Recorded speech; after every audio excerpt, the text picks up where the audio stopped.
जी महाराज को।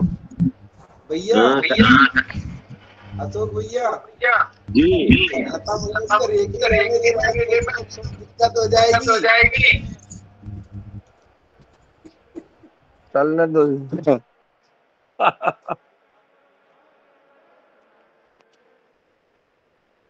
ना जी, आगे आगे अतिथियों को बुलाइए। जी जी देखिए, लोगों को भंडारा चाहिए और बस भोजन। अब महाराज बन गए तो आपको भोजन देना है, ऐसे कह रहे हैं। चलिए ठीक है, कोई बात नहीं। बहुत सुंदर आज का योग सत्र है आपका भैया, बढ़िया। आओ तो एक भंडारा और दे देता हूँ, आप सब आओ तो तैयार तो हो आने के लिए। भंडारा देने के लिए तैयार है हम तो, भंडारा चलते ही रहता हमारे यहाँ। अशोक भैया का दिल बहुत बड़ा है। आओ तो। अभी दो मई का प्रोग्राम बन रहा है, हरिद्वार या फिर नर्मदापुरम ही रखो सर। जैसा जो भी हो, रिजर्वेशन कराने के लिए हो जाएगा। हमारी भी इच्छा है आने की, इटारसी देखने की फिर से एक बार। नहीं, हम तो हरिद्वार आएंगे ही। इटारसी को क्या देखे? नहीं, इटारसी में हमारा बचपन गया है सर, काबड़ मोहल्ले में। अच्छा अच्छा, तो उसको क्या देखे? बचपन गया तो इटारसी तो आपने देखी हुई है ना। नहीं, कोई अभी नई कुछ जगह देखो। देखना है पुराना कैसा है, वहाँ का माहौल कैसा है। कावड़ मोहल्ला याद कर रहा है, आप आइए। जी जी, आइए, आप कावड़ मोहल्ला याद कर रहा है आपको। जी जी। वो काली जी की मूर्ति आपको याद आ रही होगी। जी, मैदान दिखता है, वो रेलवे का जो महिला का ये था वो दिखता है, ऋषि विहार शिशु मंदिर दिखता है, और वो रेलवे ट्रैक जहाँ रामलीला होती थी वो मैदान नजर आता है, देखा था। शरद भैया को पूरा दिख रहा है वहां से। शरद और भैया वहीं गायत्री मंदिर है, वो भी याद आता होगा। वहीं गायत्री मंदिर 12-15। जी जी जी जी। तो हरिद्वार का 2 तारीख का हरिद्वार पक्का है। 2 मई का 2 मई का हरिद्वार पक्का है क्या? सारा एक बार चर्चा करके जैसा भी हो बता दीजिए। जी बिल्कुल बिल्कुल बता देंगे श्रीकांत भैया। आज का हमारे आदरणीय योगाचार्य अशोक भैया का बहुत अच्छे से आज क्लास रहा। बहुत बहुत धन्यवाद, अभिनंदन करते हैं ये योगार मंच पर। बहुत अच्छे से आज अपने जॉगिंग, सूर्य नमस्कार और दंड बैठक और फिर प्राणायाम, बैठे लेटे आसन सब करवाया। 1.5 घंटे में पूरा पैकेज करवाया और पूरे आनंद के साथ कर दिया। आपका ऐसे एक बार धन्यवाद और आभार करते हुए अगले पड़ाव की तरफ चलते हैं। और हमारे बीच में हमारे मुख्य वक्ता आदरणीय अंकित मालू जी बिल्कुल रेडी है। मैं उनको सादर निवेदन करती हूँ कि आप आए और कल का जो अपना अग्निहोत्र और गौ पालन पर चर्चा संवाद कर रहे थे, तो मैं उनको सादर आमंत्रित करती हूँ अपना मार्गदर्शन देने के लिए। जी अंकित। सदन को ओम, वंदे मातरम, वंदे गौ मातरम, वंदे वृक्षम। योगाचार्य अशोक जी को भी मेरा 12 प्रणाम। कितना अच्छा योग करा के, करो योग रहो निरोग। कल जो मेरे को कुछ कारणवश जल्दी जाना पड़ गया था, तो आज मैं आपको फिर से अग्निहोत्र के बारे में संपूर्ण जानकारी, यज्ञ के बारे में और गौ आधारित, मतलब अगर हमारी गौ माता नहीं रहेगी तो ना हम यज्ञ कर सकते हैं और ना हमारा आयुर्वेद भी पूर्ण तरीके से जो उसका आधार है वो हमारी गौ माता है। तो गौ माता साक्षात ईश्वर का रूप है। 33 कोटि देवी देवताएं होते हैं, जैसे 33 कोटि देवी देवताएं, जैसे 8 वसु, 11 रुद्र, 12 आदित्य और 2 अश्वनी या इंद्र प्रजापति, ऐसे करके 33 कोटि देवी देवताओं का उनपे वास है। तो अग्निहोत्र के बारे में मैं आपको, अग्निहोत्र या यज्ञ, जैसे हमारे जो वेद हैं, ऋग्वेद में हमारे अग्नि की शक्ति बताई गई कि सबसे पवित्र है कि यज्ञ कीजिए, अग्नि प्रज्वलित कीजिए, यज्ञ कीजिए। रंग चिकित्सा के बारे में बताया गया और पंच तत्व के बारे में बताया गया है। तो मैं आज आपको यज्ञ के बारे में या अग्निहोत्र के बारे में आपको जानकारी देना चाहता हूँ। जैसे हमारे यहाँ कोई भी धार्मिक कार्य या कोई भी बहुत बड़े कार्य होते हैं या विवाह होता है तो हम यज्ञ करवाते हैं। लेकिन ये एक ऐसा तरीका है कि हम सुबह शाम अपने यहाँ यज्ञ कर सकते हैं, अग्निहोत्र कर सकते हैं और अपने वातावरण को भी शुद्ध कर सकते हैं। और पूरा इसके प्रभाव और उसके बारे में मैं आपको बताऊंगा। तो सबसे पहले अग्निहोत्र एक ऐसी कृति है, जैसे सूर्य के अलावा सूर्य से जो 7 ऊर्जा निकलती, इसी से पूरी हमारी पृथ्वी का निर्माण हुआ है, हमारी पूरी धरती का, ब्रह्मांड का निर्माण हुआ है, हमारी मतलब धरती का। अगर ये 7 ऊर्जा ना निकले, या आप ये मान के चलिए कि सूर्य देवता 2-3 दिन भी नहीं निकले, तो जीवन ही संभव नहीं है। जैसे धरती हमारी माता है तो सूर्य हमारे पिता है। तो अग्निहोत्र, सूर्य के बाद अग्निहोत्र एक ऐसी कृति जिसमें 7 तरीके की ऊर्जा निकलती है और हमारे जो 7 चक्र हैं उसको जागृत करती है। इसके अलावा हमारी जो अग्निहोत्र है, अग्निहोत्र एक प्रकृति की एक लय पर आधारित या रिदम पर आधारित है। अभी दुनिया में एक सबसे बड़ी खोज हुई जिसको स्ट्रिंग थ्योरी बोला गया, कि धरती ब्रह्मांड का निर्माण कैसे हुआ। तो उसमें बताया गया कि ब्रह्मांड का निर्माण वेव से हुआ, वेव से हुआ। जब वेव्स की 2 सुप्रीम पोजीशन मिलती है तो उसमें अणु या एटम का निर्माण होता है, जीवन का निर्माण होता है, उसी सुप्रीम पोजीशन को। हमारे यहाँ वेदों में हमेशा शुरू से कहा गया है कि धरती का या प्रकृति का निर्माण लय से हुआ है, और अगर लय समाप्त हो जाएगी तो प्रलय आ जाती है। जैसे हमारे शंकर जी जब लय से नृत्य करते हैं तो प्रलय आ जाती है। तो सब चीज लय से, जैसे हमारे यहाँ श्लोक भी लय से हैं, हमारे यहाँ गणित भी, अगर हम 2 दूनी 2, 2 दूनी 4 बोले तो ये भी लय से है। जैसे मैं आपको बोलूं कि शिव स्तोत्र में कोई हमें लिख के दिखा दे, लिख के वो पढ़ नहीं सकता, लेकिन बोल के ही उसको हम आपको समझा सकते हैं। जैसे जटा तवि गलज्जल प्रभा पावित स्थले गले विलंब लंबितम भुजंग तुंग मालिकम डमट डमट डमट डमन निनाटवट डरवयम चकार चंड तांडवम तनोतु ना शिवा शिवम जटाकटा संभ्रमा भ्रमन निलीप निर्जरी विलोल वीचि वल्लरी विराजमान मूर्धनि धगत धगत धगत ज्वल लाल पट्ट पाव के किशोर चंद्रशेखरे रति प्रतिक्षणम ममा। तो ये लय से है। तो इस पूरी धरती का निर्माण लय से हुआ है, और हमारी जो यज्ञ है ये प्रकृति का लय, एक रिदम है। तो इसको हमको समझना पड़ेगा। और प्रकृति में जैसे हम अपने चारों ओर जगत में सोचते हैं, विचारते हैं, तो एक अदृश्य प्राकृतिक ताल होता है जो हम अक्सर जिसको भूल जाते हैं। प्राकृतिक ताल, जैसे ग्रह आपस में चल रहे हैं, गति कर रहे हैं, तो ताल चक्रों का निर्माण होता है। जैसे गुरुत्वाकर्षण, विद्युत चुंबकीय शक्ति या इलेक्ट्रोमैग्नेटिक वेव्स, प्रकाश किरणें, ध्वनि तरंगे, वायुमंडल दबाव, बहुत आदि ऐसी चीजें हैं जो ताल चक्र में होता है। और सबसे छोटा ताल चक्र होता है सूर्योदय और सूर्यास्त के समय। जैसे सूर्योदय होता है तो अंधेरा छटता है और उजाला आता है, और शाम के समय प्रकाश हटता है और अंधेरा छाता है। तो जितनी भी 84 लाख जितनी भी यूनियन, सब में इसका प्रभाव पड़ता है। तो हमारे वेदों में जो सबसे बहुत अच्छे से बताया गया कि अग्नि की शक्ति और यज्ञ की शक्ति। तो पहले हम कैसे अग्निहोत्र कर सकते हैं, तो सबसे पहले मैं आपको बताना चाहूंगा कि ये देखिए, आपको ये पिंडी जैसी दिख रही है, हवन कुंड। और जैसे मैं इसको उल्टा कर देता हूं, तो जैसे मैंने कल आपको बताया था कि ये हमारा क्या बन जाता है, पिरामिड। और पिरामिड हम समझते हैं कि पिरामिड का नाम आता है तो इजिप्ट का, लेकिन हमारे जितने भी 12 ज्योतिर्लिंग, हमारे जितने भी शिव मंदिर है वो पिरामिड शेप में बने हैं। इसमें ऊर्जा और अग्नि की शक्ति एक शक्ति से प्रवाहित होती है और पूरे वायुमंडल में प्रवाहित हो जाती है, और अधिकतम जगह तक जाती है ये। तो इलेक्ट्रोमैग्नेटिक वेव्स या चुंबकीय शक्तियों का ऐसा प्रभाव बनता है कि इसमें कोई भी चीज बहुत लंबे समय तक टिक सकती है। या जैसे हम जाते थे मंदिर, तो एक या ज्योतिर्लिंग आप कभी गए होंगे, तो एक वहां बैठने का एक अनोखी मानसिक शक्ति मिलती है, एक ऐसी शांति मिलती है कि यहाँ बैठे रहो मंदिर में। तो जो भी इस तरीके से निर्माण करता है तो इसका बहुत बड़ा उसमें है। और आपने देखे होंगे कि वहां जैसे इजिप्ट का आप देखते होंगे तो वहां मम्मी तक गड़ाई जाती थी। मम्मी मतलब जो हजारों साल तक जिनको शरीर को कुछ नहीं होता, तो वो इस शेप का ही उपयोग होता था। जैसे इसके इस शेप के अंदर कोई चूहा या कोई ऐसे जीव शांत हो जाए, जैसे हमारे यहाँ नॉर्मली कहीं चूहा शांत हो जाए तो कितनी गंदी बात आने लगती है, हम ढूंढते कमरे में कि यार कहाँ चूहा हमारा, ढूंढो ढूंढो ढूंढो, और इसको हटाते हैं।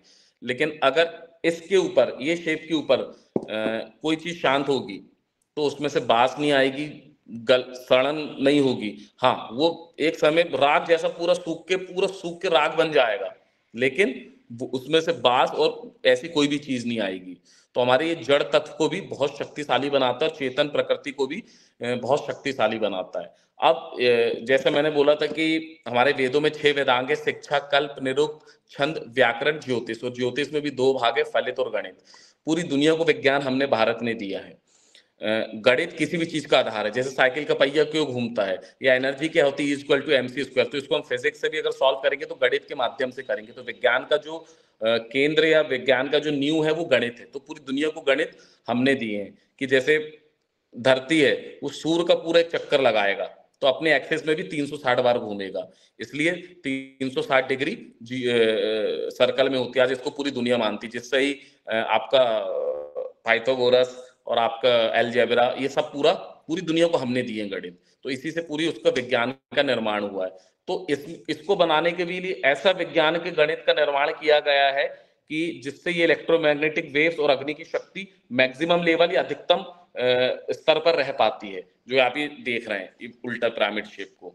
तो जैसे इसको ये छोटा शेप हमारा जो बना है, तो इसकी जो आप तलैया देख रही हैं ऐसी, ये 5.25 बाय 5.25 सेंटीमीटर का इसका शेप है। इसकी जो आप हाइट देख रहे हैं वो 6.5 सेंटीमीटर, या आप उंगली से बोलेंगे तो लगभग 10 उंगल। तो उंगल चलता है हम सेंटीमीटर से, इसको अगर आज की उसमें समझ ले। और इसकी जो पूरा शेप है वो 14.5 बाय 14.5 मतलब 14.5 बाय 14.5 सेंटीमीटर से बना हुआ है।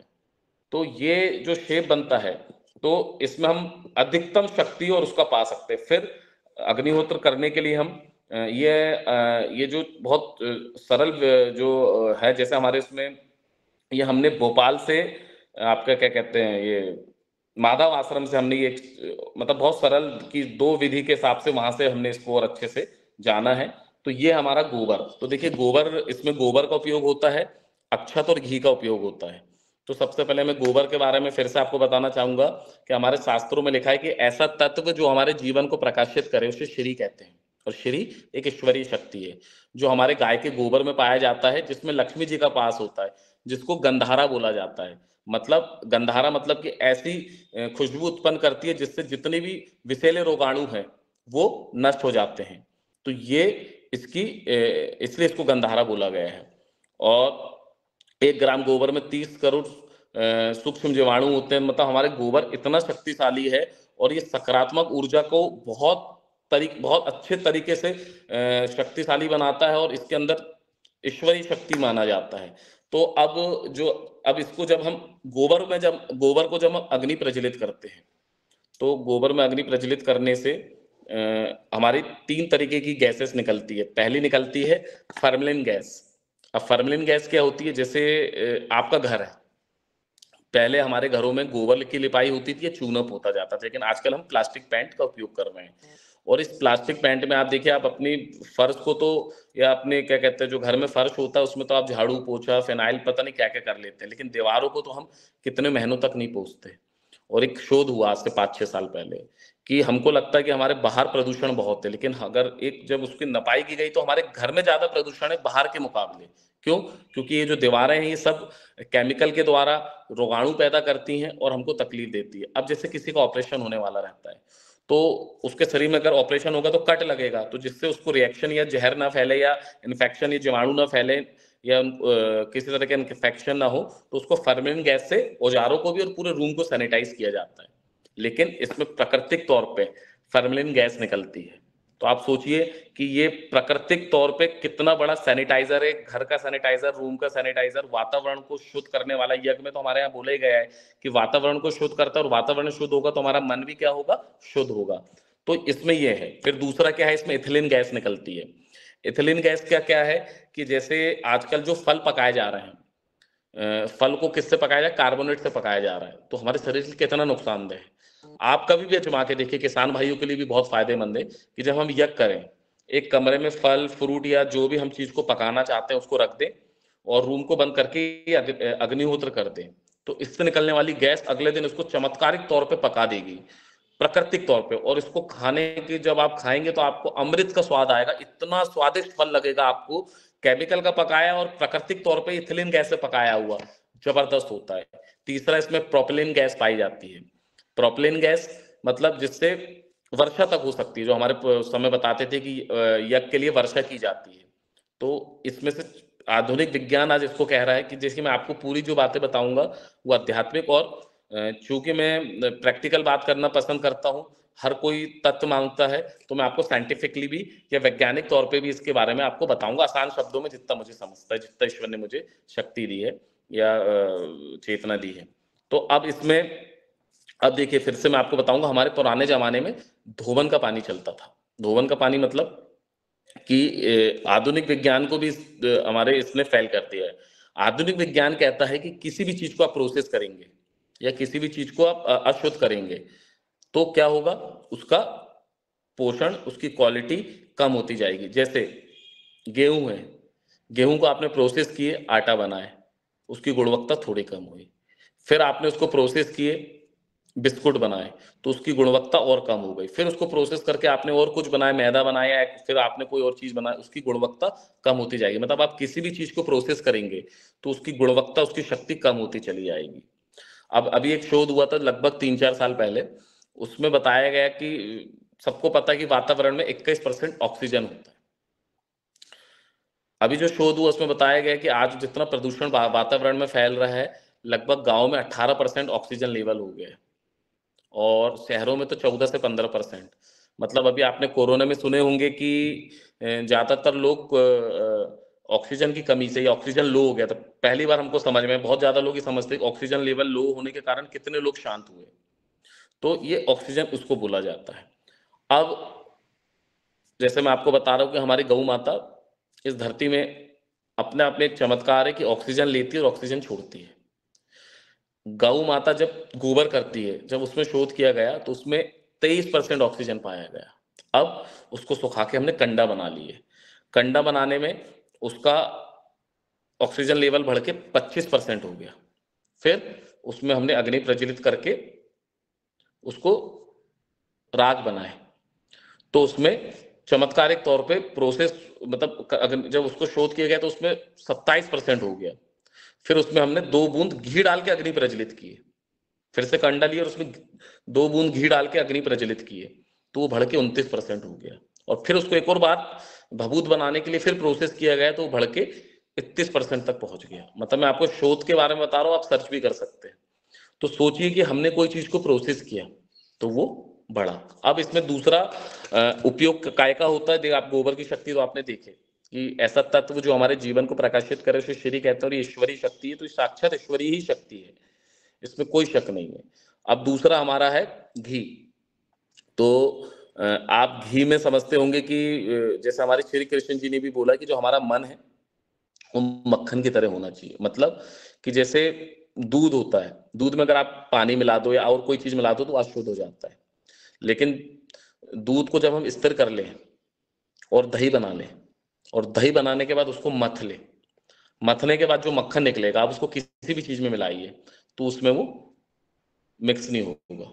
और हमारा मन भी अलग अलग चीजों को उपयोग करता है, लेकिन जब हम मन को शांत और स्थिर कर लें और दही जैसे मथ के हम मक्खन रूपी अपना मन बना ले, जिसमें किसी भी बाहरी गलत भावना या गलत चीजों को हम अपने अंदर ग्रहण नहीं करने देंगे, मक्खन जैसा अपना मन बना ले, और लास्ट में जब उस मक्खन को हम गर्म करके उसका अक्स निकालते, घी निकालते, तो वो वैसा घी जैसा हमारा शरीर हो जाए, तो हम पवित्रता के और मन की शांति के परम सुख को, वैभव को पा सकते हैं।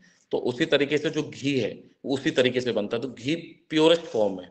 अच्छा, गोबर भी जितना पुराना हो जाए कंडा या उतना शक्तिशाली होता है, वैसे ही घी जितना पुराना हो, जितना 100 साल पुराना अगर घी हो जाए तो कहते हैं आयुर्वेद में बहुत अच्छे से दवाई बन सकती है। इतनी महिमा अष्टांग हृदय में वाग्भट ऋषि द्वारा दी गई है कि घी जितना पुराना हो उतना ताकतवर। तो गोबर भी जितना पुराना उतना ताकतवर, घी जितना पुराना उतना ताकतवर। तीसरा है चावल, जिसको हम अक्षत कहते हैं। अक्षत मतलब जिसमें कोई क्षति ना हो। अक्षत हमारे पुराने शास्त्रों में उसका बहुत ज्यादा वर्णन है। एक तो वो छिलके में रहता है धान, तो वो किसी तरह अशुद्धि में भी नहीं फैलता है। और जब पूर्ण रूप से अगर चावल निकलता है, और बहनें रक्षाबंधन में ऐसे टीका लगा के अक्षत लगाती है माथे में, इसको लंबी उम्र का प्रतीक बोला गया है, इसको शीतलता का प्रतीक बोला गया है। तो इसका चमत्कारिक तौर पे काम करता है ये।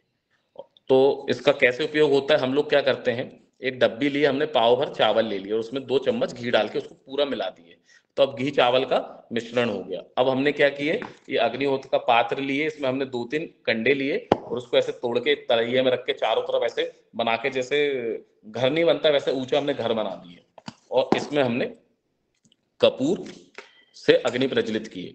तो जबरदस्त अग्नि प्रज्वलित होगी इसमें। और फिर जैसे अग्नि प्रज्वलित हुई तो हमने आहुति डाले। आप गायत्री मंत्र कर सकते हो, गायत्री मंत्र का यज्ञ का अद्भुत उसमें दिया गया है, सबसे सर्वश्रेष्ठ माना गया है।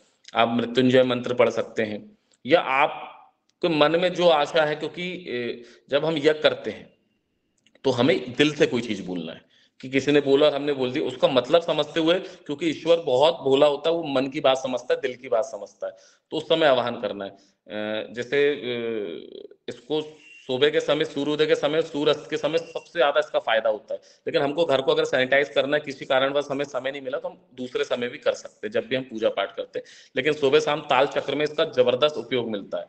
तो उसमें यह बताया गया कि जैसे हमने अग्नि प्रज्वलित किए, तो इसमें हमने बोले ओम, सुबह के समय सूर्य देवता रहते हैं, क्योंकि सूर्य देवाय स्वाहा, ऐसे चुटकी भर अक्षत और घी वाला वो लिए और ऐसे डाल दिए इसमें अग्नि प्रज्वलित में।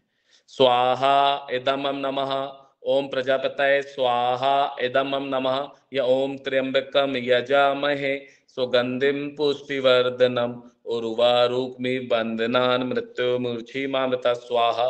इसको हम कर सकते हैं। इस समय अमावस्या या पूर्णिमा में इसका बहुत अच्छा उपयोग बताया गया है, तो हम ऐसा कर सकते हैं। या हम मन से बोले कि हे सूर्य देवता, ऊर्जा के प्रतीक, सबको जीवन देने वाले, आप यज्ञ के द्वारा शक्ति हमें प्रदान करे, स्वाहा। ओम परम पिता परमेश्वर परमात्मा, आप हम पधार के आपका आशीर्वाद हमें प्राप्त करे, स्वाहा। अच्छा, स्वाहा क्यों बोला जाता है? हमारे शास्त्रों में लिखा है, वेदों में, कि जब अग्नि देवता की जो धर्म पत्नी है वो स्वाहा है, और अग्नि को शक्ति का, पवित्रता का सबसे बड़ा प्रतीक बताया गया है। तो जब अग्निहोत्र में उनको वरदान मिला कि जब भी कोई अग्नि प्रज्वलित करके स्वाहा बोलेगा और जिसका भी आह्वान करेगा, वो साक्षात वहां पे वो शक्ति, ऊर्जा वहां पे साक्षात विराजित हो जाएगी। तो देखिए वेदों में कितना सुंदर, इसका ऋग्वेद में कितना सुंदर वर्णन किया गया है। तो हम जैसे ही अग्नि प्रज्वलित करके जिसको भी बुलाना चाहिए यज्ञ के माध्यम से, वो शक्ति तुरंत वहां पे आएगी। तो लेकिन आपको दिल से बोलना है। आप संस्कृत में बोलिए, हिंदी में बोलिए, मंत्र को उच्चारण, और जो आप मंत्र पढ़ते हैं उसका हिंदी मतलब, या जिस चेतना से आप उसको समझ सकते हो उसको आत्मसात कीजिए उस मतलब को भी, और उस भावना से आप बुलाएंगे तो वो आध्यात्मिक वो शक्ति तुरंत आके आपको आशीर्वाद देगी, ऊर्जा देगी। अब जब ये अग्नि प्रज्वलित होती है तो हमारे उसमें रंग चिकित्सा के बारे में बताया गया है कि हम 7 चक्रों को, रंगों को जागृत करके हमारे शरीर से जितनी भी बीमारी है, जितनी भी नेगेटिव एनर्जी है, उसको समाप्त करके ऊर्जा कर सकते हैं। और कहते हैं जिसने महापंचभूतों में पंच तत्व को अगर सिद्ध कर लिया तो उड़ सकता है, वो ऐसे ऐसी चीजें कर सकता है कि जिसमें हम सोच नहीं सकते। तो जब हम अग्नि प्रज्वलित करते हैं तो 7 तरीके की ऊर्जा हमारे शरीर में प्रभावित होती है, और उस समय हम ध्यान कर सकते हैं, बहुत तरीके से उस समय हम उपयोग कर सकते हैं। जैसे हम आग बंद की और वो अग्नि प्रज्वलित हुई और उसकी तरफ हमने देखा, अग्निहोत्र की तरफ, तो अग्निहोत्र से निकलने वाली लाल कलर की ऊर्जा हमारे मूलाधार चक्र को जागृत कर रही है। मूलाधार चक्र जैसे आप नाम से समझ रहे होंगे, मूल आधार, जो शरीर को पूरा आधार दिया हुआ है, मतलब हमारा जड़ तत्व को। जैसे हम देखेंगे, और ये मूलाधार चक्र हमारी रीढ़ की हड्डी का सबसे निचला हिस्सा, सबसे रीढ़ की हड्डी का जो सबसे नीचा हिस्सा पुट्ठे की तरफ पाया जाता है, वहां पे होता है। तो जब हम बोलेंगे कि ध्यान लगाएंगे कि अग्निहोत्र से निकलने वाली हमारी बिल्कुल ही नीचे के स्तर में हम ध्यान केंद्रित करेंगे, तो मूलाधार चक्र को जागृत कर रहा है, और लाल कलर की ऊर्जा हमारे पूरे शरीर में फैल रही है, और हमारे पूरे शरीर में उठना बैठना सोना खाना को सबको व्यवस्थित कर रही है। ये हमारी जो ऊर्जा है, ये पहली जो हमारी शैलपुत्री माता है, कि सब ऊर्जा कंपन स्वरूप में होती है, लेकिन ये ऊर्जा ठोस स्वरूप में है। तो इसी ऊर्जा से पत्थर, चट्टान, ये जितना भी ठोस चीजें बनी है धरती में, पूरे ब्रह्मांड में, ये शैलपुत्री माता या इसी ऊर्जा से बनी, जो हमारा शरीर भी इसी ऊर्जा से बना है, जिसको मूलाधार चक्र कहते हैं। और इसका बीज मंत्र लम लम ऐसे करके हम ध्यान करेंगे तो और ज्यादा हमको मूलाधार चक्र को जागृत करने की शक्ति मिलेगी। तो अग्निहोत्र से निकलने वाली लाल कलर की ऊर्जा पूरे हमारे लाल कलर का पूरे हमारे शरीर में फैल रही है, और हमारा पूरा शरीर को ठोस स्वरूप बन रहा है, हमारा शरीर चट्टान के जैसे मजबूत बन रहा है। महसूस करेंगे हम कि अग्निहोत्र से निकलने वाली ये मूलाधार चक्र को जागृत करके हमारे पूरे शरीर में लाल कलर की ऊर्जा फैल रही है और हमारा शरीर चट्टान के जैसे शक्तिशाली ताकतवर बन रहा है और इसी से हमारा पूरे उसका निर्माण हुआ है। जैसे मैंने कल भी आपको बताया था कि जब हम आंख बंद करते हैं तो हमारे आंखों के सामने श्याम वर्ण आ जाता है।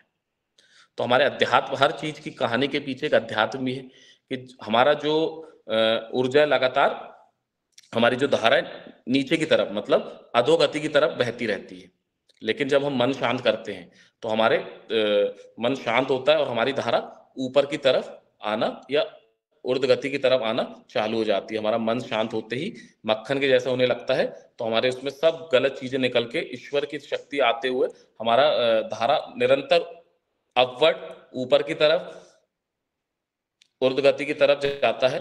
और जब ये धारा ऊपर की तरफ जाने लगती है तो यहाँ पे आके हमारा आंख बंद करते हैं और श्याम वर्ण से मिलन होता है। तो धारा का उल्टा होता है राधा, और यही राधा कृष्ण का मिलन है। और श्याम वर्ण इसलिए बोला कि आंख बंद करते तो आंखों के सामने सांवलापन या अंधेरा टाइप का, काला टाइप का ऐसा पन लगने लगता, तो इसी को श्याम वर्ण कहते हैं। तो यही हमारी राधा और कृष्ण का मिलन है जिसको सबसे पवित्र माना गया है। तो जब हम आंख बंद करके राधा और कृष्ण जी को मिला सकते हैं इस शक्ति से। तो अब जैसे हमारा मूलाधार चक्र को हमने जागृत किए इसी रंग से, फिर उससे थोड़ा सा ऊपर है हमारा स्वादिष्टान चक्र। तो अग्निहोत्र से निकलने वाली नारंगी कलर की ऊर्जा हमारे स्वादिष्टान चक्र को जागृत कर रही है। और अब जब हमारा स्वादिष्टान चक्र जागृत हो रहा है तो इसमें हमारी दूसरी माता ब्रह्मचारिणी माता को कि ये उस ऊर्जा को उसका नाम दिया गया है। तो जब हमारी नारंगी कलर की पूरी हमारे शरीर में फैली और हमारे रक्त का संचार सुगम और सुदृढ़ हो रहा है और हमारा खून में लालपन बहुत अच्छे से बढ़ रहा है और हमारा मन शांत, संयमित, ब्रह्मचर्य की ओर जा रहा है। हमारे अंदर झूठ, कपट, विकार, वासना सब नष्ट हो रही है। और ये स्वादिष्टान चक्र जागृत होते ही जब अग्निहोत्र से हम अग्निहोत्र की तरफ देखेंगे और ये नारंगी कलर की ऊर्जा हमारे पूरे शरीर में फैल रही है और हमारा जो हमारी शैलपुत्री माता का वर्णन भी है कि एक माला हाथ पे पिरोए हुए और शांत है, स्थिर है और शालीन है। तो वैसे हमारा जो स्वादिष्टान चक्र से हमारा नारंगी कलर जैसे जैसे फैलेगा तो हमारे मन, हमारे अंदर संयम की भावना और पवित्रता की भावना आएगी।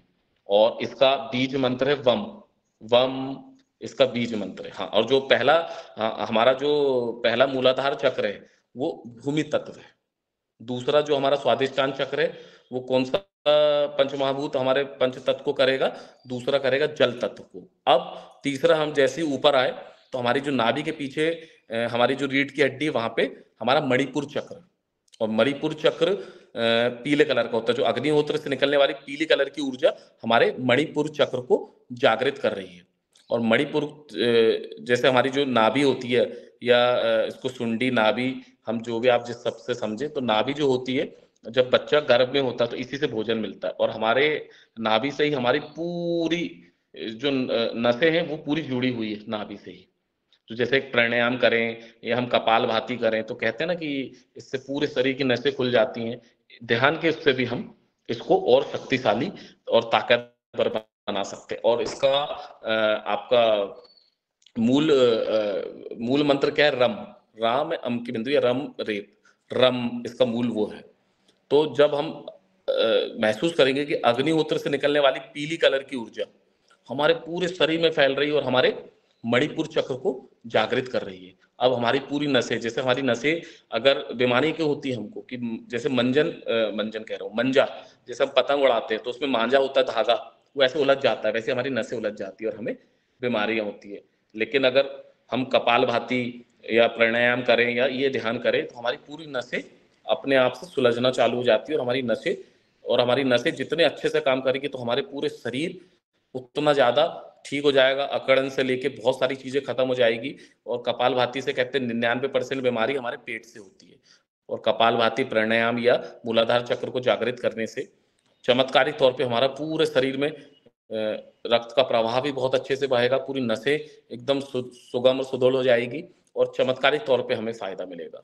अब हमारी जो धारा निरंतर ऊपर की तरफ जा रही है ऊर्ध्व गति की तरफ जा रही है, सकारात्मक ऊर्जा की तरफ जा रही है।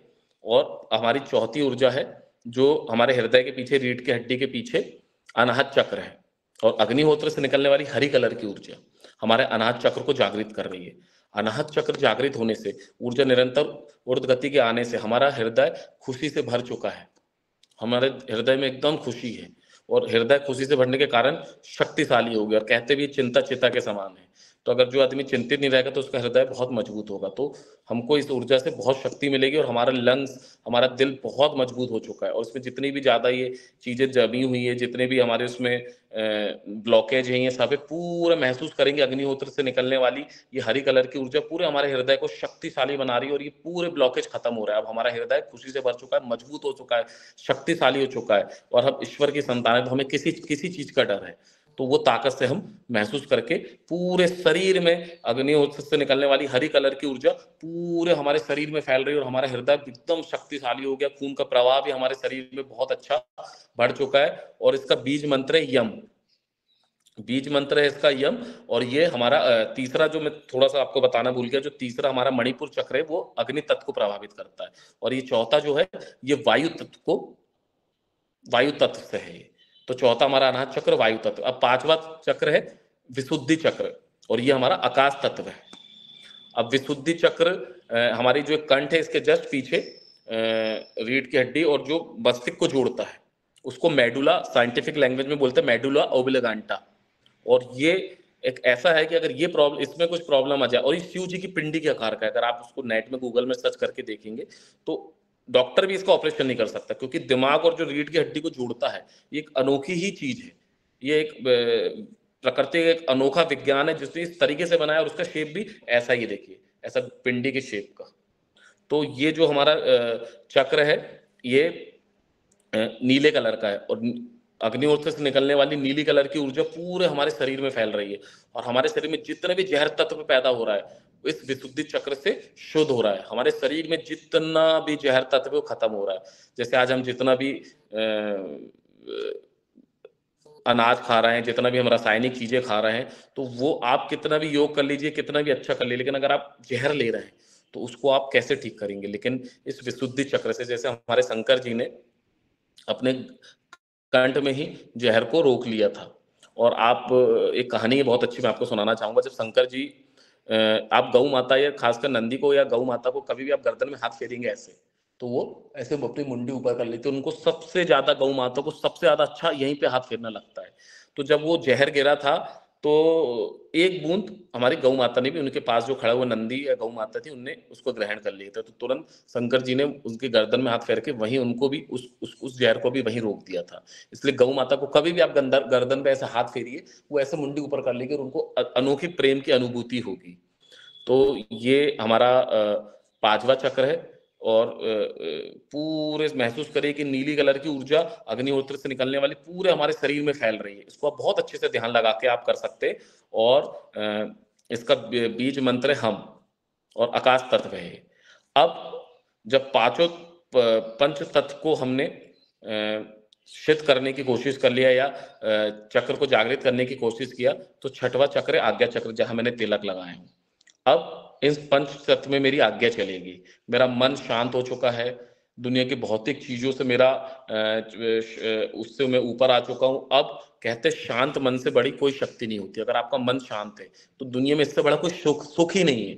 शांत मन, या एक हंसता हुआ छोटे से बच्चे का शांत मन, हंसता हुआ मीठी मुस्कान का चेहरा, या आपके घर में जो छोटे बच्चे वो अगर हंसते हुए देख ले, जैसे मेरी बेटी है, मुझे कितना भी गुस्से में आ जाऊं, वो एक हल्के से स्माइल ऐसे दे देती है, मेरा पूरा गुस्सा, तुरंत मेरा मन शांत हो जाता है और मेरे को अनोखी सुख की अनुभूति होती है। तो ये आज्ञा चक्र है।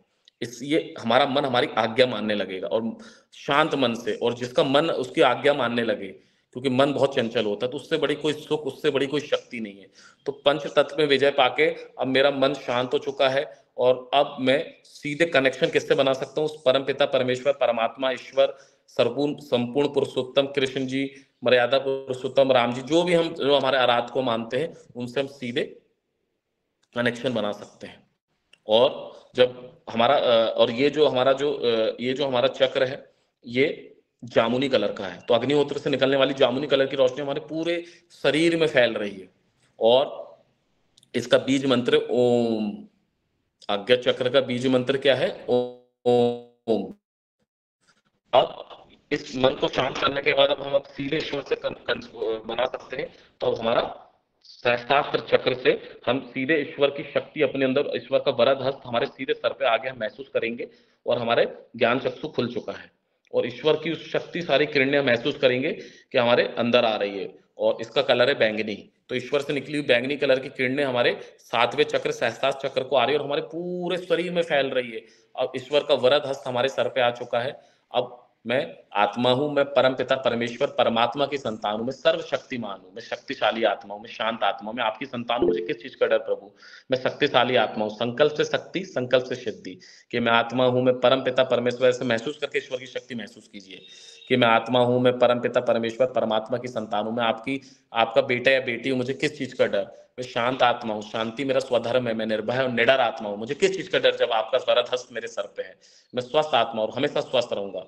परम पिता परमेश्वर परमात्मा की शक्ति, दुआ और आशीर्वाद का व्हाइट गोल्डन रक्षा कवच मेरे चारों तरफ है।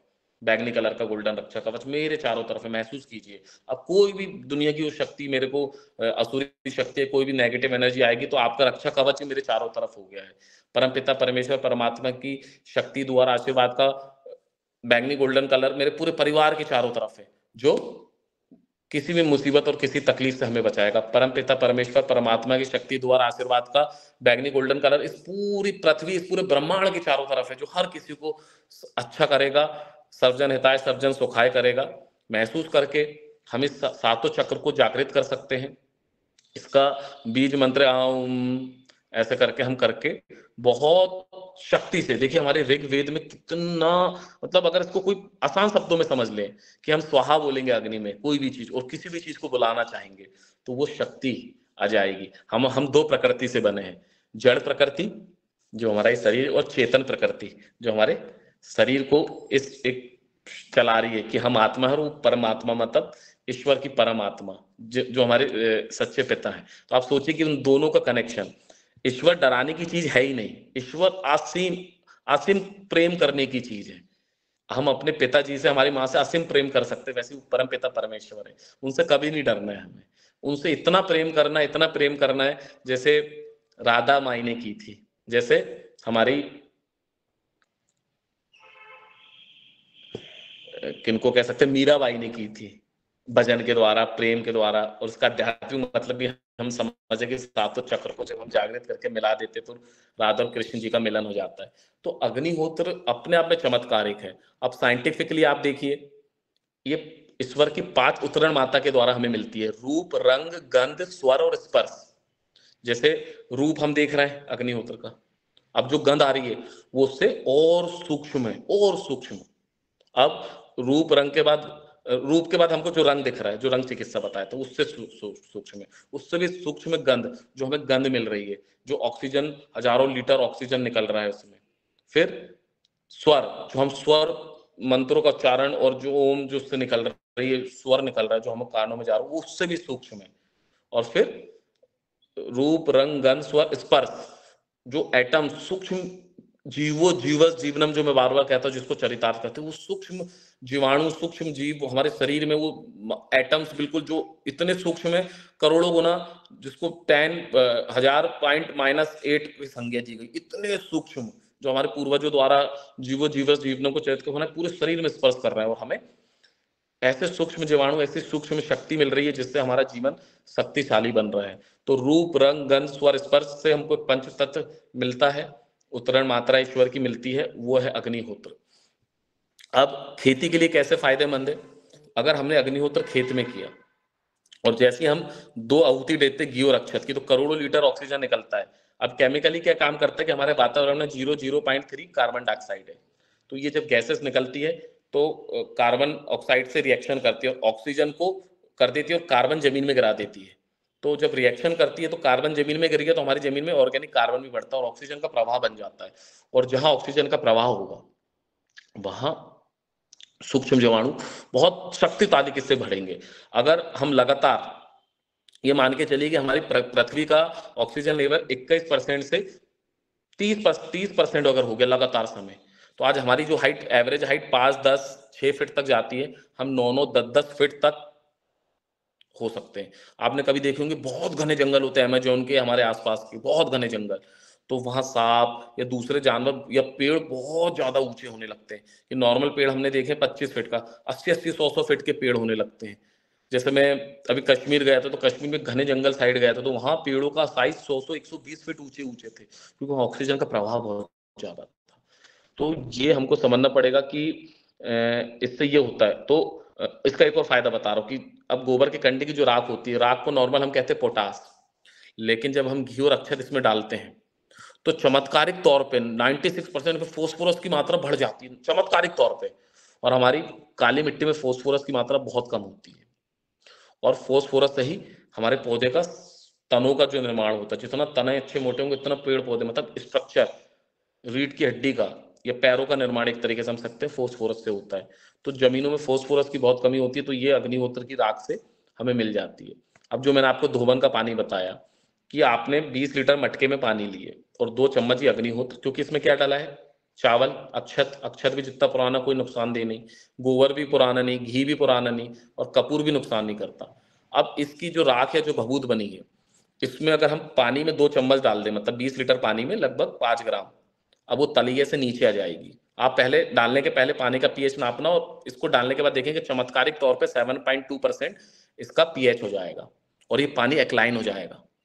इसको पीते ही इसमें ऑक्सीजन लेवल बहुत ज्यादा है, तो आपका एनर्जी लेवल इतना ज्यादा बढ़ जाएगा कि अगर आप दिन में 8 घंटे काम करते, तो मैं आज को लिख के देता हूँ, 3 दिन इसका सेवन करके देखिए, 14 घंटे भी आप काम करेंगे, इतनी से आपको थकान नहीं होगी।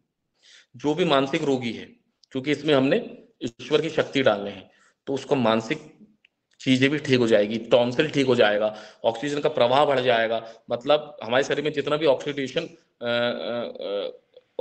होता है, उसको एंटी ऑक्सीडेशन का काम करेगा। ऑक्सीडेशन मतलब कि जैसे एक, आप ये मान के चलिए कछुआ है, वो 10 मिनट में एक बार सांस लेता है, 10 मिनट में एक बार सांस, तो उसका ऑक्सीडेशन शरीर में बहुत स्लो होता है, बहुत कम तरीके से होता है, तो वो 400 से 600 साल जीता है। लेकिन एक कुत्ता बहुत जल्दी सांस ले, आपने देखे होंगे इस तरीके से करता है, वो उसका जीवन 10 से 12, 8 ऐसे साल रहता है। तो अगर हम इसकी लेंगे या इसकी उसका सेवन करेंगे, तो हमारी उम्र, दीर्घायु होंगे, हमारी उम्र बहुत बढ़ेगी। इसके अलावा इस पे फोस्फोरस और इसकी इतनी अच्छी मात्रा है, हम 200 लीटर टंकी में पाव भर भभूत लिए और पोटली में बांध के डुबो दिए, और 2 दिन बाद इसमें पानी का, मतलब इसका पानी का स्प्रे हम खेतों में करेंगे, तो हमारी खेती में ऑक्सीजन का लेवल बढ़ेगा, करोड़ों सूक्ष्म जीवाणु आएंगे। सकारात्मक इसमें ईश्वर की शक्ति भी है, तो वो चेतन भी, क्योंकि पौधों में भी चेतन न होती है, तो प्राण होते हैं, तो उसकी भी शक्ति बढ़ेगी, फोस्फोरस की मात्रा बढ़ेगी, मिनरल्स होते हैं इसमें 67 प्रकार के, तो वो बढ़ेगी। पुराने जमाने में जब हमारे अग्निहोत्र या यज्ञ होते थे, तो उसका भभूत को कुएं में डाल दी जाती थी, नदियों में डाल दी जाती थी, जिससे नदियां शुद्ध होती थी, पानी शुद्ध होता था, कुएं शुद्ध होते थे। लेकिन आज हम लोग जो करते हैं, वो जो चीजें डालते हैं, वो तो समझ लीजिए कि अब जैसे अगरबत्ती जलाते हैं, बांस हमारे यहाँ कार्बन मोनोऑक्साइड पैदा करता है, अशुभ माना जाता है वास्तु के हिसाब से। लेकिन पता नहीं कौन सी पद्धति आ गई कि हमने गोबर की लौ और वो सबको छोड़ के अगरबत्ती करने लगे, और उल्टा हमारा नाश हो रहा है। और अगर आप एक बंद कमरे में एयर पैक कर दे उसको और उसमें अगरबत्ती जला दे, आप बेहोश हो जाएंगे, आपकी मृत्यु तक हो सकती है। तो सबसे पहले अगरबत्ती जलाना छोड़िए। हमारे पुराने जमाने में गोबर की लौ और एक से वो रहती है, इन चीजों का हम उपयोग करें। सुबह शाम अगर हम अग्निहोत्र कर सकते हैं, एक टाइम हम कम से कम, हमारा रूम से सैनिटाइज हो जाएगा, वातावरण से शुद्ध होगा, उसके अलावा सकारात्मक ऊर्जा निकलेगी, पॉजिटिव एनर्जी निकलेगी। तो मेरे यहाँ इस अग्निहोत्र से बर्तन धोता हूं मैं।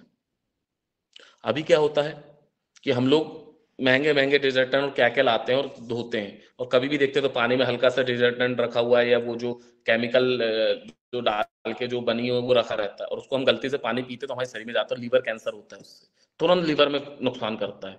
और वहीं ये फ्री की चीज मिल रही है। अरे आप महीने भर में अगर 100 रुपए का भी अगर वो यूज कर रहे हो, तो ये फ्री में आपको मिल रहा है। तो इससे हमको बर्तन धोना चाहिए, कितनी भी चिकनाई हो वो इसको बहुत अच्छे से साफ कर देता है। इसके राख को आप लीजिए, और पुराने जमाने में आप अपनी दादी नानी, आप छोटे में देखे होंगे, तो राख से ही हमारे बर्तन धुलते थे। वो रह भी जाएगा और हमारे शरीर में जाएगा, तो प्राण ऊर्जा ही बढ़ाएगा, वो हमारी उम्र बढ़ाएगा। अब इससे मैं मंजन करता हूँ। जैसे मैंने आपको पहले बताया था, मेरे को 3 साल पहले दांत में खून आने लगा था। अभी मेरे आप दांत देखिए, एकदम मजबूत है, व्हाइट है बिल्कुल। मैं आइसक्रीम खाता था पूरा ठंडा लगता था मेरे को। मैं उंगली से देखिए, कोई भी चीज जो हमारे दांतों का बेस क्या है, ये मसूड़े हैं। अरे मसूड़े को हम ब्रश से करेंगे तो क्या मसूड़े में मालिश होगी क्या? कोई मतलब बेवकूफ से बेवकूफ आदमी बता देगा कि भैया ये मसूड़े नहीं हुए। मसूड़े जितने मसूड़े ने हमारे दांतों को पकड़ के रखे, दांत ने मसूड़े नहीं पकड़े। तो अगर हम ब्रश करेंगे तो ऑक्सीजन का प्रवाह, रक्त का प्रवाह बढ़ेगा, और इस भभूत से ऑक्सीजन लेवल भी बढ़ेगा शरीर में अगर अंदर चले गया तो। और इतने से भी मेरे दांत में कीड़े, लालपन नहीं मिलेगा। मैं रोज पान खाता हूँ, अमृत पान खाना चाहिए, इसका वैसे हम कभी रखेंगे, हमारे पूरे घर में खाते हैं। सुबह शाम हमें कसेला आम खाना मतलब खाना चाहिए, तो उसके बहुत ज्यादा फायदे हैं।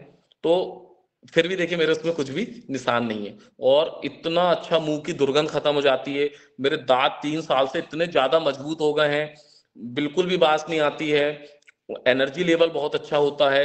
आइसक्रीम, अब तो मैं 2 आइसक्रीम में खा जाऊं तो कुछ भी ठंडापन नहीं लगता। मतलब 3 साल पहले तक मेरे दांत की कंडीशन 70 साल की उम्र जैसी हो गई थी, और आज मैं बिल्कुल 21 साल के, मेरे को ऐसा दांत लगता है अब गन्ना भी दे तो मैं खा लूंगा, इतना जबरदस्त इससे दंत मंजन बनता है।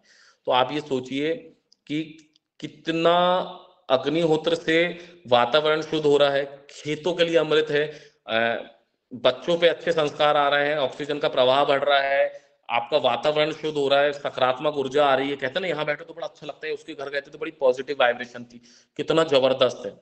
और इसको बैठ के जब आप योग करेंगे तो, जैसे इतना जानकार तो नहीं लेकिन मैं कल भी ऐसे बताया था कि हमारे 2 ओरे होते हैं, आंतरिक और बाहरिक। जैसे हम मन शांत करते हैं हमारा आंतरिक ओरा अच्छा बनता है, और जब हम सहस्त्रास्त्र की बिल्कुल ऐसा शेप में बन जाता है, जो शंकर जी की जो हमारी पिंडी होती है उस शेप में उस ईश्वर की अनुभूति कर सकते हैं। तो हमारे उसमें बिल्कुल वही शेप का वो बन जाता है स्वरूप। तो हमारे जो शिव जी का जो स्वरूप दिखाया गया है, जिसमें असीम ऊर्जा निकलती है, जिसमें हम दूध अभिषेक करते हैं, ये सब करते हैं, तो ये ऑरा का ही स्वरूप है।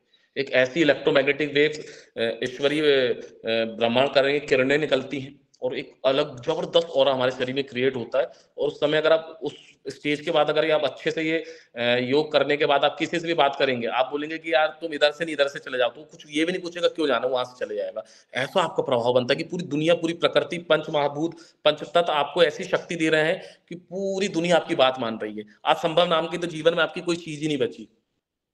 मन शांत रहेगा तो ज्ञान भी आप बहुत अच्छे से प्रवेश कर सकते हैं।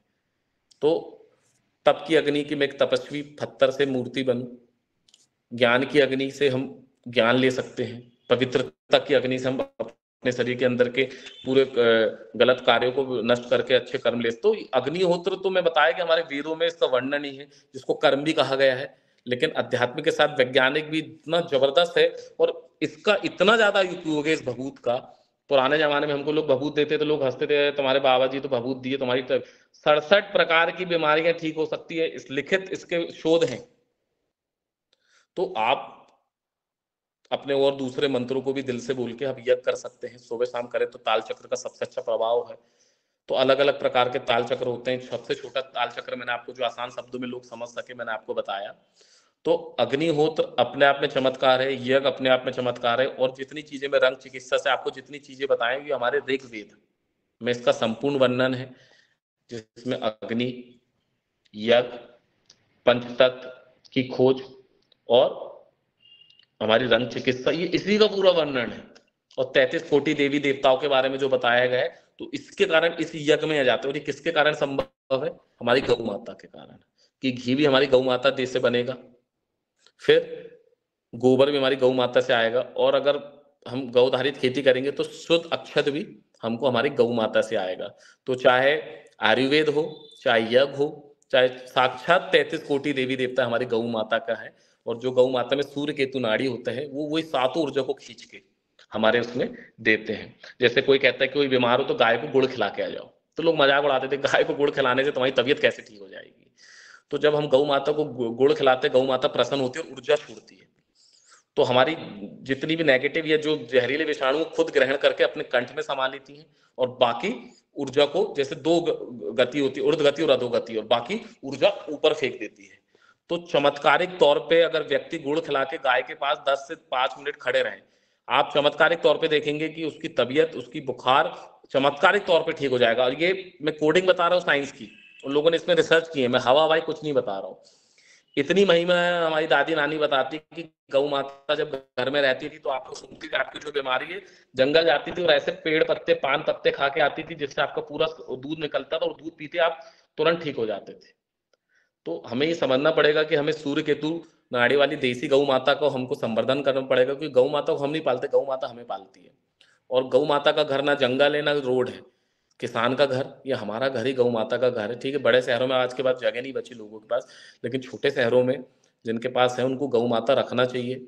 सकारात्मक ऊर्जा का प्रवाह है हमारी गौ माता। 33 कोटि देवी देवताओं की शक्ति हमें देती है यज्ञ के द्वारा, और सुबह शाम यज्ञ करके हम बहुत अच्छा कर सकते हैं। मैं मेरे जो यहाँ शोरूम है मोटरसाइकिल का सुजुकी का, उसमें खेतों में और घर में नित्य अग्निहोत्र पूजा के साथ होता है। ये समझ लीजिए कि अब आप जो जिस भी भगवान को मानते हैं, आप अपने घर में जब भी पूजा कर रहे हैं अग्निहोत्र के द्वारा आप आहुति देके ये करेंगे, तो स्वाहा बोल के करेंगे, तो जितनी आप कर रहे हो उससे 1000 गुना ज्यादा रीत में खाए। ये हर किसी को हमको बोलने की जरूरत नहीं है। तो अग्निहोत्र करिए, अपनी पूजा जहां आप करते वहां कीजिए, घर को सैनिटाइज कीजिए, जबरदस्त तरीके से करिए, गोबर के कंडे का उपयोग कीजिए, ऑनलाइन बुलवाइए चाहे कैसे भी बुलवाइए, इसका उपयोग कीजिए आप, या गौ माता रख के इसका उपयोग कीजिए। ऑक्सीजन का लेवल कम नहीं होगा। कहते हैं मरते को अगर नाक में घी डाल दिया जाए तो वो कोमा तक से बाहर आ सकता है। मतलब मैं बताया ना कि अद्भुत है, हजारों लीटर ऑक्सीजन हमारे घर में बढ़ेगा। मेरे यहाँ तो चमत्कारिक तौर पे इसका परिणाम मिला है। और गंधारा बोला ही गया है जिससे पूरे रोगाणु भी नष्ट हो जाते हैं। तो हम जो प्लास्टिक पैंट करके होते हैं रूम सैनिटाइज कर नहीं पा रहे हैं। बाहर का, घर का वातावरण, मन का वातावरण, जीवन और स्वस्थ शरीर से बड़ा तो कोई धन ही नहीं है। तो आप लोग तो योग करते ही हैं, लेकिन योग के साथ अगर आप अग्निहोत्र करेंगे तो जहर तत्व या जितनी भी रसायन हम खा रहे हैं या जो फल बाहर से आ रहे हैं पके नहीं है उसको, मतलब हर तरीके से, मतलब मैं बताया ना अग्निहोत्र के अगर मैं फायदे गिनवाते रहूंगा तो पूरा एक दिन भी कम हो जाएगा। तो ताल चक्र को समझिए। हमारे पूर्वजों द्वारा नक्षत्रों की, तारों की जो बोलियां समझी गई।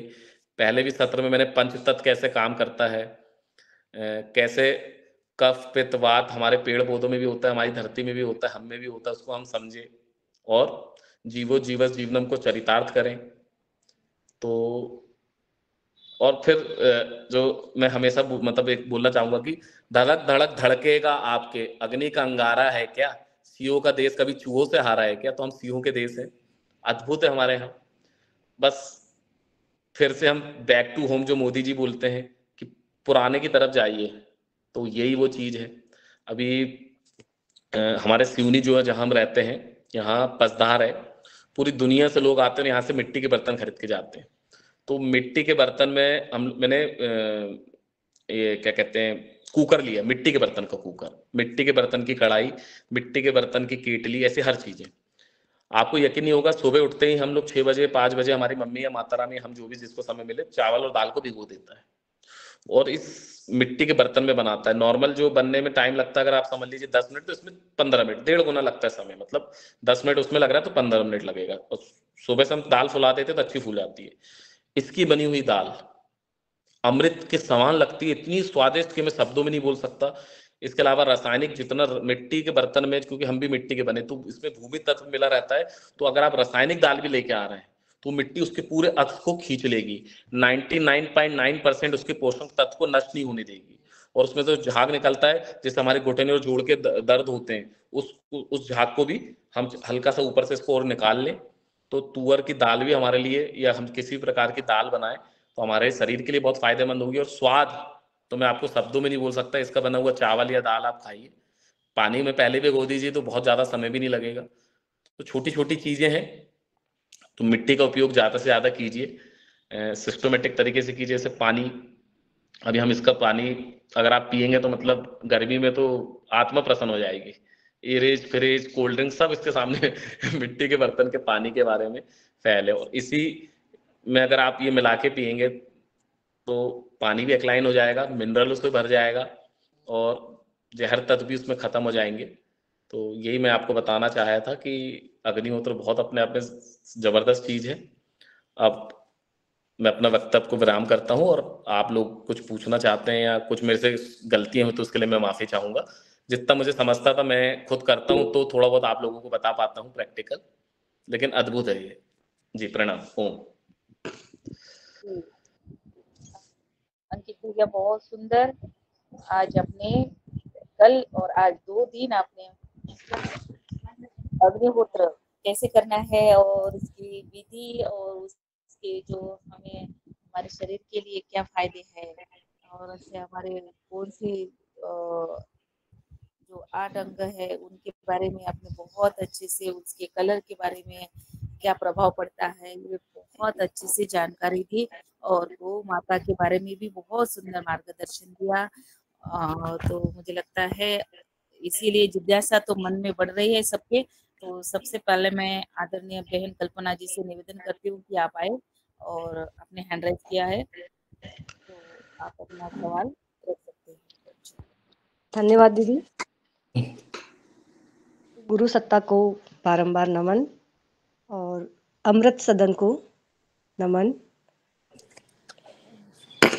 भैया जी को नमस्ते। ओम भैया जी।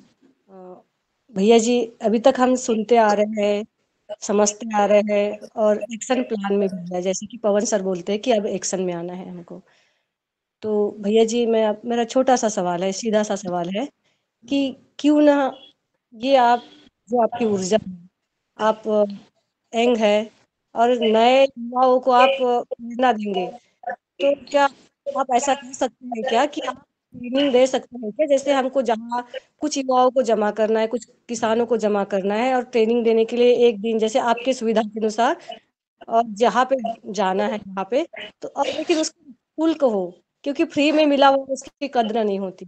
तो ऐसे शुल्क लेके आप ट्रेनिंग देना चाहेंगे क्या? क्योंकि युवा भी जुड़े रहेंगे कृषक, क्योंकि किसानों को जागरूक करना है, अब जहर से हमको जहर मुक्त जाना है, तो ये करना ही होगा, हमें करना होगा स्वयं के लिए और औरों के लिए। तो आप ट्रेनिंग देने आ सकते हैं क्या? बस मेरा छोटा सा मैंने अपना जीवन इसमें दिया हूँ कि मैं अपने जीवन के लगभग हफ्ते के 2 दिन लगभग 15 से 16 घंटे इसमें दे सकूं, और शुल्क तो मैं लूंगा नहीं, क्योंकि मैंने निस्वार्थ भाव से काम करना चाहता हूँ। यह है कि लोगों को आके निःशुल्क कैसे कर सकते हैं और एक गौ माता रख के कैसे चालू कर सकते हैं, वो मैं बिल्कुल कर सकता हूँ। मैं आऊंगा अपने खर्चे से, जाऊंगा अपने खर्चे से, रुपए कुछ नहीं लूंगा। आपको जो आशीर्वाद देना है या कुछ अच्छा भोजन कराना है वो आप करा दीजिएगा, बस यही शुल्क है मेरा। मैं बिल्कुल, आप जब भी बोलेंगे तो मेरा वहाँ उस साइड आने का बहुत मन भी है, और मैं अच्छी चीजें भी ऐसे लेके आऊंगा कि जिससे फूल पत्ती फल के रस और गौ आधारित खेती करके, और बीज के बहुत अच्छे सैंपल, जिससे थोड़े थोड़े निःशुल्क बीज लेके लोग 5-5 10-10 किलो करके अगले साल बढ़ाएं।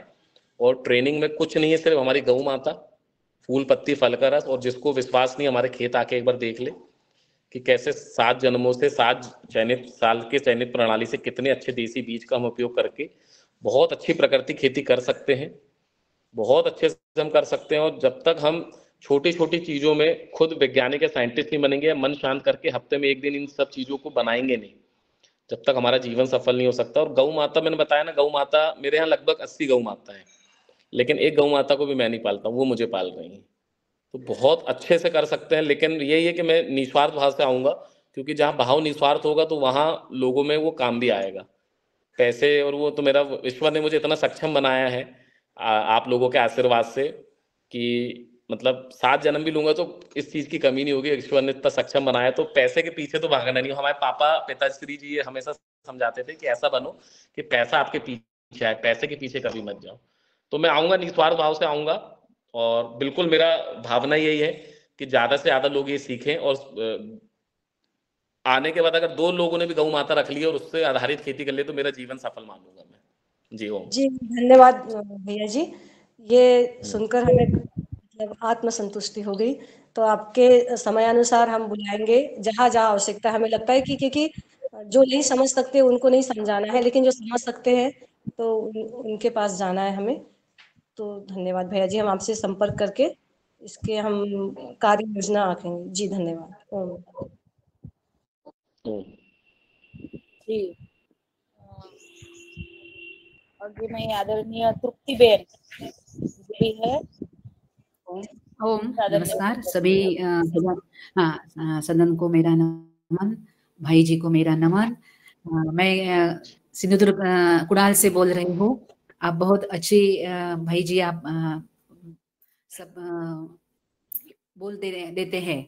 मैं भी अग्निहोत्र करती हूँ, लेकिन मैं फ्लैट में रहती हूँ। तो ये आपने जो दंत मंजन बोल दिया ना, तो अग्निहोत्र में जो बचा हुआ राख है वही दंत मंजन का यूज करता है क्या, और उसमें कुछ डालना पड़ता है?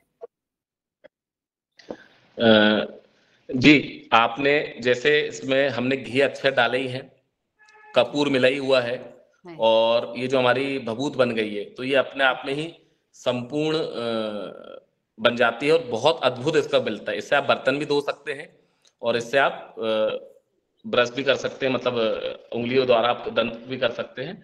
और सबसे अच्छी चीज है कि इसका साइड इफेक्ट कुछ भी नहीं है, क्योंकि बहुत छोटी मात्रा में कपूर भी जलने का नुकसान नहीं करता, गोबर भी हमारे शरीर को कभी नुकसान नहीं करता, और आपके क्या कहते हैं घी और अक्षत भी हमारे शरीर को कभी नुकसान नहीं करता। तो बहुत अच्छा, मैं तो 3 साल से कर रहा हूँ, और मेरे यहाँ मेरी बिटिया, मेरे पूरे परिवार धीरे, पहले मुझे चिल्लाते थे शुरू में सब, लेकिन जब सबको फायदा मिला तो आज पूरा घर इसको उपयोग करने लगा है। और मैं बर्तन तो भी इसी से दंत धुलते मंजन ही हैं। कर रही हूँ। मैं ब्रश 15-20 साल से छोड़ दिया है, दंत मंजन ही, लेकिन वो दंत मंजन आपने होता है पतंजलि का वगैरह, वही यूज करती है। नहीं, वो तो बहुत बढ़िया है, लेकिन अगर हम घर में अगर खुद ये बना रहे हैं तो इससे शुद्ध तो कुछ हो ही नहीं सकता ना। जो आप घर में दाल रोटी, अगर आप घर में गौधारित गेहूं चावल दाल आप उगाएं, तो आप कहीं से भी लाएं और खुद का उगाए की शुद्धता तो आपको 100% पता है ना कि वो सबसे सर्वश्रेष्ठ है।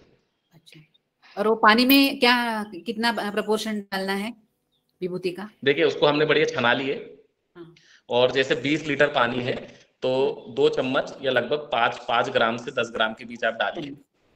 आधे घंटे बाद तो तलैया से नीचे आके बैठ जाएगा, और उसको आप पानी पीजिए। चमत्कार पानी है, आप नाप सकते हैं, अद्भुत रिजल्ट है उसके। और आप 3 दिन ऊर्जा का प्रभाव खुद देखिएगा कि आपके शरीर में किस तरीके की ऊर्जा बढ़ गई है। और ऑक्सीजन का लेवल जैसे हमारे शरीर में बढ़ेगा तो ऑटोमेटिक आपको पता है कि हमारे शरीर में ऊर्जा बढ़ना ही है, साइंटिफिक तौर पे भी।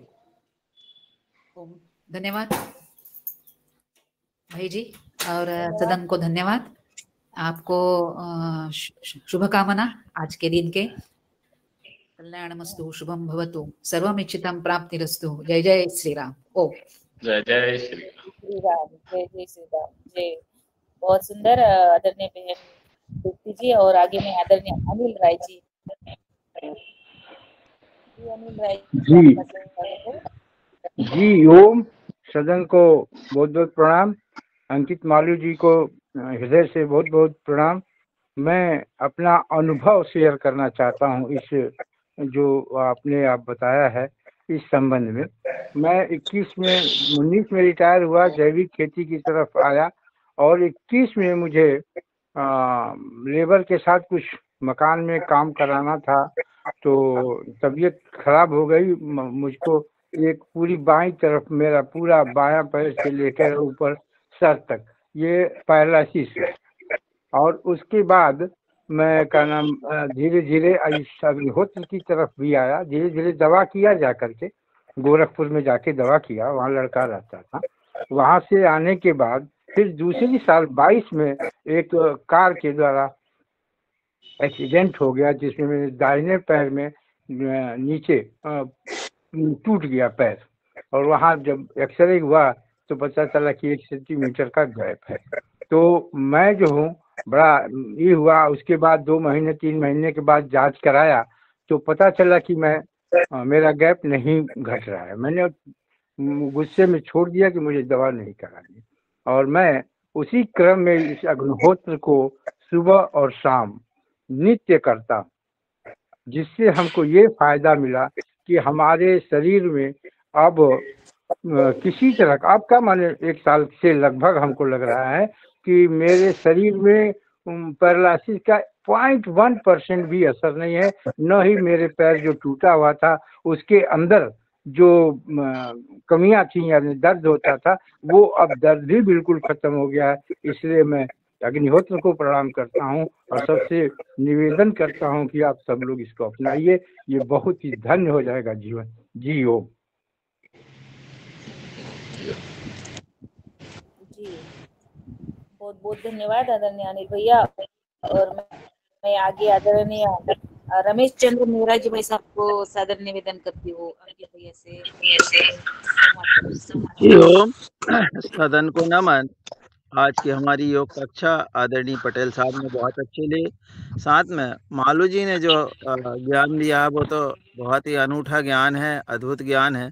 भैया मेरा आपसे एक प्रश्न है कि आपने फूल, पत्ती, फल इनके जैव रसायन बनाने की बात की है, और अभी हम लोग जो है किसानों को ट्रेनिंग देने के लिए जाएंगे पतंजलि की तरफ से, तो आप अपना अनुभव बताएं कि हम किन किन वृक्षों के पत्ती से बना सकते हैं, वो कौन सा, क्योंकि आपने तो कई तरह के बनाए हैं, आपके पास अनुभव है, और कौन से फलों का अच्छा है और कौन से फूलों का अच्छा है। जी ओम जी।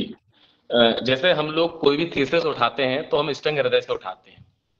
तो जैसे जो भी मौसमी फल आता है, जैसे अभी बेल आएगा जी, तो बेल हमारे लीवर के लिए अमृत है। कहते हैं कि बेल का रस पीने के बाद अगर आप कड़ी धूप में या लू भी चले जाए तो आपको लू नहीं लगेगी। तो बेल उसी तरीके से हमारी धरती माता के लीवर को मजबूत करेगा, तो हम बेल का बनाते हैं। अभी सीजन आता है आंवले का, मतलब जो भी ऐसी चीज जो सीजन में आती है और जिसको हम खा सकते हैं। और कहते हैं सीजन का अगर हम कोई फल खाते हैं, जैसे आम भी अगर आप सीजन में खाएंगे तो वो शुगर को ठीक करेगा बल्कि खराब नहीं करेगा। लेकिन थोड़ी सी आधुनिकता ने और बीमारियों ने कुछ ऐसी चीजें बढ़ा दी कि हम फल और ये सब खाना भूल चुके हैं क्योंकि बीमारियों के कारण। लेकिन ये इसमें नेचुरल शुगर नहीं होता है, इसमें सेलुलोज और ये सब चीजें होती हैं। तो प्राकृतिक तौर पे जो चीजें उगती है वो बहुत फायदेमंद है। फिर जैसे सहजन, जैसे पहले के यहाँ जहाँ भी कुएं होते थे वहां सहजन का एक पेड़ लगता ही था, मुनगा का, सहजन या ड्रम स्टिक जो भी आप बोलते हैं। तो उससे हमारे इसमें लिखा हुआ है कि जल शोधन के लिए सबसे ज्यादा अच्छा सहजन या मुनगा को बोला गया है। तो मुनगे की पत्ती कीट नियंत्रक के साथ साथ टॉनिक का भी काम करती है। फिर नीम तो हर कोई जानता है कि कीट नियंत्रक और उसका भी काम करती है। फिर अमरूद के पत्ते, जामुन के पत्ते, ये जितने भी जो पत्ते हैं इनका हम बहुत अच्छे से अलग अलग बना सकते हैं। और जो मौसमी तौर पे आए हुए हैं और जब हम इसकी कटिंग करते हैं, जैसे फल निकल गए, फल निकलने के बाद अब हम इसको क्या करेंगे, इसकी 3G या 4G कटिंग करेंगे। जैसे हमारी हेयर कटिंग होती है तो बहुत अच्छी उगते हैं ना, कैनोपी बनाते हैं, उस समय इसकी कटिंग कीजिए और उनके पत्ते का उपयोग कीजिए। यानी कि हम गए और पेड़ से तोड़ के ला लिए। तो जो भी आप फल निकलने के बाद जब कटिंग का समय आएगा, जिस फल को आप ग्रहण करते हो, आम के पत्तों का बहुत जबरदस्त बनता है। जैसे अभी मैं ब्रश का बता रहा था कि जिसके दांत बहुत ज्यादा पीले हैं वो आम के पत्ते को धो के ऐसे अच्छा सा चबा ले और उसकी चटनी बने, उससे ऐसा सा मल ले। जो चमत्कारिक तौर पे पहली बार पे ही उनका दांत पीलापन लगभग 90% कम हो जाएगा। तो हमको यही करना है। जैसे हम लोग खेत में क्या करते हैं, जैसे अभी आम निकलेगा मई में निकलने के बाद हम उसकी कटिंग करेंगे। तो उसमें हम आम का कटिंग क्या करते हैं कि जो सबसे मेन ब्रांच ऊपर का रहता है जिससे सूर्य की रोशनी कम होती है, उसको हम ऊपर से काट देते हैं और उसमें गोबर का लेप लगा देते हैं, क्योंकि उसको चोट लगती है। तो गोबर के लेप से वो, या एलोवेरा का अगर हमारे पास रखा है तो वो जो अवेलेबल है हम वो लगा देते हैं। और उसकी जो पत्ती निकालते हैं उसको हम तुरंत प्राकृतिक रसायन बना लेते हैं। अब हमारे अमरूद के पेड़ है, तो अभी अमरूद हमारी जस्ट 4-5 दिन पहले ही खत्म हुई है, तो अब उसकी हम कटिंग कर रहे, तो उसके पत्तों का हम रसायन बना रहे हैं। वैसे ही जामुन का है, हर पेड़ों की हम लोग कटिंग करवाते हैं, जिससे हमको प्रोडक्शन भी डबल मिलता है और उस पत्तों का भी हम उपयोग कर लेते हैं। अब जो सीजन में फल आ रहे हैं हमारे खेत में लगे तो हम उसको उपयोग कर लीजिए, नहीं तो अगर आप मार्केट से लाते तो मार्केट से आप बना सकते हैं। और जो फूल है, फूल भी जैसे अभी आपका क्या कहते हैं, ये पलाश के फूल बहुत जबरदस्त, मतलब अद्भुत महिमा है उसकी। तो पलाश के फूल का आप उपयोग कर सकते हैं। फूल होने के बाद आप उसके जब कटिंग करते हैं तो उसके पत्तों का उपयोग कर सकते हैं, वो भी अद्भुत है। फिर जो भी सीजन में फूल उग रहे हैं, जो प्रकृति उगा रही है, उस समय आप उस फूल का उपयोग कीजिए। बस ऐसे फूल जिसमें कड़वे या गंध आती है बहुत ज्यादा, उसको उपयोग मत कीजिए। बाकी सब फूलों का आप उपयोग कर सकते हैं। गेंदे का उपयोग कर सकते हैं, गुलाब का कर सकते हैं। गुलाब का तो हम 1-3-10 के रसायन से बनाते हैं और 10 लीटर को हम लगभग 1000 लीटर पानी में मिला के लोगों को देते कि आप चेहरे में स्प्रे कीजिए, पूरा चेहरा खुशी से भर जाएगा। जितनी भी मतलब आपकी कमजोरी लग रही है, मन कहीं नहीं लग रहा, तो वो ठीक हो जाएगा, खिल जाएगा। और उसके अलावा उससे स्नान कर सकते हैं, बहुत फायदे होते हैं। 10 लीटर से आप 1000 लीटर गुलाब जल बना सकते हैं 3 महीने बाद। तो उसका भी बहुत अद्भुत रिजल्ट। और मैं बाल तो इसी रसायन से ही धोता हूँ, तो अभी भी मैं बेल के रस से धो के आ रहा हूँ अपने बाल।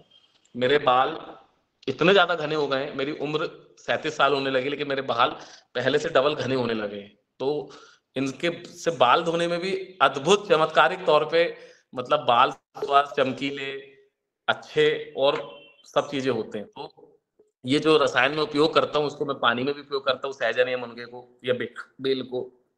इसके अलावा अपने शरीर में भी, नहाने में भी उपयोग करता हूँ, और हमारी धरती माता में भी उपयोग करता हूँ। जी हो। भैया एक और इसको बनाना कैसे है सर? भैया एक प्रश्न और फिर मैं आपको पूछ लेंगे। तो निवेदन यह है कि जैसे फसलों के आधार पर कुछ विशेष है, जैसे अभी हम मूंग में किसका स्प्रे करें या धान में किसका करें, गेहूं में किसका करें, ऐसे कोई विशेष है क्या? देखिए इसमें ये रहता है कि जब हमारी कोई भी हम पौधा लगाएं, तो ये जैसे हमें जूस पीना रहता है ना, कि गर्मी में हम लोग अभी तरबूज का जूस पी रहे हैं, संतरे का पी रहे हैं, ठंड में हम किसका पीते हैं, गर्मी में हम, बरसात में हम किसका पीते हैं, तो अलग अलग रहता है। तो हमारी धरती माता को वैसे जूस चाहिए, ऑर्गेनिक एसिड चाहिए। तो हरी पत्ते का आप कोई भी डालेंगे तो वो 2 काम करेंगे, पत्तों को और हरा करने का जबरदस्त, और हरा करने के अलावा दूसरा काम ये करेंगे कि कीट नियंत्रक, मतलब कीट मारना, नाशक नहीं, कीट नियंत्रक, मतलब उसकी खुशबू सूंघ के कीट नहीं आएंगे। और कीट क्यों नहीं आएंगे? आपका बीज मजबूत है, पत्ता अच्छा शक्तिशाली है, तो वैसे भी कीट नहीं आएंगे। और आप प्राकृतिक तौर पे कर रहे हैं तो 75% तो मांसाहारी कीट हैं ही, जो उनको शाकाहारी, जो आपके पौधे को नुकसान बनाएंगे, उनको खाने के लिए है। उसके अलावा भी इसकी खुशबू से, जैसे नीम की खुशबू से, सहजन की खुशबू से, वो बहुत ना के बराबर आएंगे। तो हम किसी का भी उपयोग कर सकते हैं। पत्ती करने और कीट नियंत्रण के लिए हमको पत्तों को सबसे ज्यादा उपयोग माना गया है। फूल बढ़ाने के लिए फूल का उपयोग कर सकते हैं, उसमें गेंदा भी कुछ कुछ कीटों को, प्रभाव को कम करता है। और फल भी आने के लिए, जब फल बढ़ जाए, फलों जितना फल बढ़ाना है, तो फल को फल वृद्धि करने के लिए हम फल का करें। तो कीट नियंत्रण के लिए ज्यादातर पत्ती सबसे उपयुक्त मानी गई है। फूल बढ़ाने के लिए और थोड़ा बहुत कीट नियंत्रण के लिए फूल सेकंड नंबर पे आते हैं, तीसरे नंबर पे फल वर्धक जो टॉनिक होता है, फल को अच्छा बढ़ाते हैं। तो ज्यादातर उपयोग हमें जहां भी कीट को कंट्रोल करना है तो हम पत्तियों को ज्यादा उपयोग करें, और फूल फल का भी हम थोड़ा कम कम करके कर सकते हैं। और 1 लीटर में 2 ml मिलाना है बस आपको। तो मतलब आपने जो 10 लीटर बनाए वो लगभग 25 एकड़ में स्प्रे कर सकते हैं। अब इनकी, जैसा कि भैया पूछ रहे थे, विधि क्या है ये भी बता दें। चलिए मैं आपको बता रहा हूँ। देखिए जैसे आपने अगर आधुनिक विज्ञान, आधुनिक तरीके से आप समझेंगे तो हम लोग रसना पीते थे शुरू में, एडवर्टाइजमेंट आया था तो क्या करते थे, हम 1 चम्मच रसना डालते थे और पूरा पानी मिला देते थे और पी लेते थे, तो उसमें शक्कर का भी स्वाद आ जाता था और बन जाता था। तो इसको किण्वन या फर्मेंटेशन पे कहे, वो थोड़ा सा रासायनिक तरीके से करते हैं। प्राकृतिक तौर पे हमारे पूर्वज लोग क्या करते थे, जैसे हमने लिए 1 लीटर शहद या गुड़। शहद भी जितना पुराना उतना अच्छा होता है, गुड़ भी जितना पुराना उतना अच्छा होता है। तो जो हमें सस्ता पड़ जाए या जो हमारे पास अवेलेबल हो, 1 लीटर हमें मतलब 1 किलो गुड़ लेना है, या उसको पानी में मिला के 1 लीटर बना लेना है, जो भी आप समझे। तो 1 किलो हमें गुड़ लेना है या शहद लेना है, 3 किलो हमें लेना है फूल, पत्ती या फल, और 10 लीटर पानी। और जैसे हमारा ये आप देख रहे हैं एक कांच का ये बना हुआ है, इसमें हमको क्या करना है कि 1-3-10 के रेशो से, अभी हमारा 4 लीटर का है, तो हमने जो 1-3-10 का रेशो लिए, तो इसमें अगर 1 में बनाना है तो इसमें 4 ही लीटर आएगा, तो उसको हमने डिवाइड बाय 3 कर दिए। मतलब कि इसको हमने कितना लिए, लगभग 300 ग्राम 300 ग्राम हमने क्या लिए, गुड़ लिए। फिर इसमें पानी को भी 4 गुना कम कर दिए, तो 250 मतलब 2.5 लीटर पानी लिए। और आपका क्या कहते हैं, ये तीसरा हमने जो फल फ्रूट है उसको भी हमने 2.5 से डिवाइड कर दिए, तो लगभग 4 से करने पे कितना हो जाएगा, 3 किलो, लगभग 900 ग्राम। तो 1-3-10 का हमको रेशो डालना है। अब जैसे हमने इसमें बनाए, जब हमने इसमें शोध किए कि हमने जैसे इसको रसायन को बनाए, तो हमको इसको 1-3-10 रेशो में भर के रखना है, और हर हफ्ते हल्का सा ऐसे ढक्कन ढीला करना है और ऐसे टाइट करके छोड़ देना है। मतलब इसमें ऑक्सीजन ना जाए। इसको किण्वन प्रक्रिया या बायो कैटेलिस्ट प्रक्रिया या बायो एंजाइम प्रक्रिया कहते हैं, 1:3:10 रेशो से हम इसको बनाएं और हर हफ्ते 3 महीने की डेट डाल दें। जैसे इसमें आप देख रहे होंगे कि इसमें तारीख डली हुई है कि हमने इतनी तारीख को बनाया तो इतनी तारीख को बन के तैयार हो जाएगा। तो 3 महीने की आप डेट डाल दी, जैसे आज आपने बनाया तो 1 तारीख डाल दी 1 अप्रैल, और 3 महीने बाद क्या हो जाएगा, मई जून जुलाई, तो जुलाई में इसको हम खोलेंगे। लेकिन हर हफ्ते हमको इसको वो करना है। जब इसमें हमने शोध किए तो इसमें जब जीवाणु की संख्या चेक करी गई तो इस पूरे में एक आधार बताया गया कि इसमें 20 लाख जीवाणु, कितने जीवाणु एक जार में, 20 लाख। लेकिन 3 महीने बाद जब इसको हमने शोध की तो इसकी एक बूंद में 25 लाख जीवाणु थे, एक बूंद में, इतनी सी में। तो इसकी शक्ति 1000 गुना बढ़ गई। तो ये किण्वन प्रक्रिया से हमने क्या किया, 3 किलो पत्ती को हमने कितना कर दिया, 3 टन में कन्वर्ट कर दिए। अब जिस तरीके से हम जूस पीते हैं, 1 चम्मच डाले और पानी डाल दिए तो बन जाता है, तो वैसे हमने 200 लीटर में इसको 200 लीटर की टंकी में इसको हमने 1 ml के 2 ml के हिसाब से हमने इसमें 400 ml मतलब आधा लीटर से भी बहुत कम डाले, तो 200 लीटर में 4 एकड़ का हमारा स्प्रे बन गया। और जब ये धरती में जाएगा तो ये बायो एंजाइम्स या ऑर्गेनिक एसिड या ये समझ लीजिए मिनरल्स और विटामिन का खजाना हमने अपनी धरती को दे दिया। अब धरती ने जूस पी और उसकी आत्मा तृप्त हो गई। जैसे हमारी आत्मा तृप्त हो जाती है ना, गन्ने का रस अभी पीते पड़िए नींबू डाल के, कितना मजा आता है, तो वैसे हमने हमारी धरती को गन्ने का रस या जो भी इसका रसायन ये पिला दिए। तो चमत्कारिक तौर पे हमारे पौधों को शक्ति मिलेगी, बायो एंजाइम्स बनेंगे और सूक्ष्म जीवाणु भी इसमें बहुत अधिक मात्रा में जो धरती में जाएंगे तो हमारी धरती में और नए नए जीवाणुओं को ताकत देंगे और जो हमारा ऑर्गेनिक कार्बन बढ़ेगा और हमारे केंचुओं के लिए भी बहुत अच्छा भोजन का काम करेंगे। तो ऐसे ही जिस तरीके से हमको रोटी सब्जी के साथ आम का रस, गन्ने का रस या जूस चाहिए, यही फूल पत्ती फल का प्राकृतिक तौर पे जो ईश्वर ने हमें दिया है ये बनता है। और एक जो मिट्टी है, मिट्टी आपकी जो 6 इंच मिट्टी, उसमें जो 1 इंच मिट्टी शुरू होगी, मतलब 6 इंच जो मेन मिट्टी रहती है जो हमारे शरीर पौधों को या पेड़ पौधों के लिए बहुत जरूरी रहती है, जिसको स्वरूप में मिट्टी कहा जाता है। लेकिन जो 1 इंच मिट्टी बनने में 50 से 200 साल लगते हैं। कैसे लगते हैं, पेड़ की पत्ती गिरी, फिर साल भर में उसमें एक परत मिट्टी की चढ़ी, फिर पतझड़ में पत्ती गिरी, फिर एक परत मिट्टी की चढ़ी, ऐसे 50 से 200 साल लगते 1 इंच मिट्टी बनने में। आप सोचिए कितनी ज्यादा समय लगता है। और हम लोग प्राकृतिक तौर पे गौधारित खेती और ऐसे टॉनिक बना के बहुत जल्दी इसको बहुत मतलब 1 साल में 2 साल में ही उस 200 साल की प्रोसेस को हम इतने कम समय में मेंटेन कर सकते हैं। जी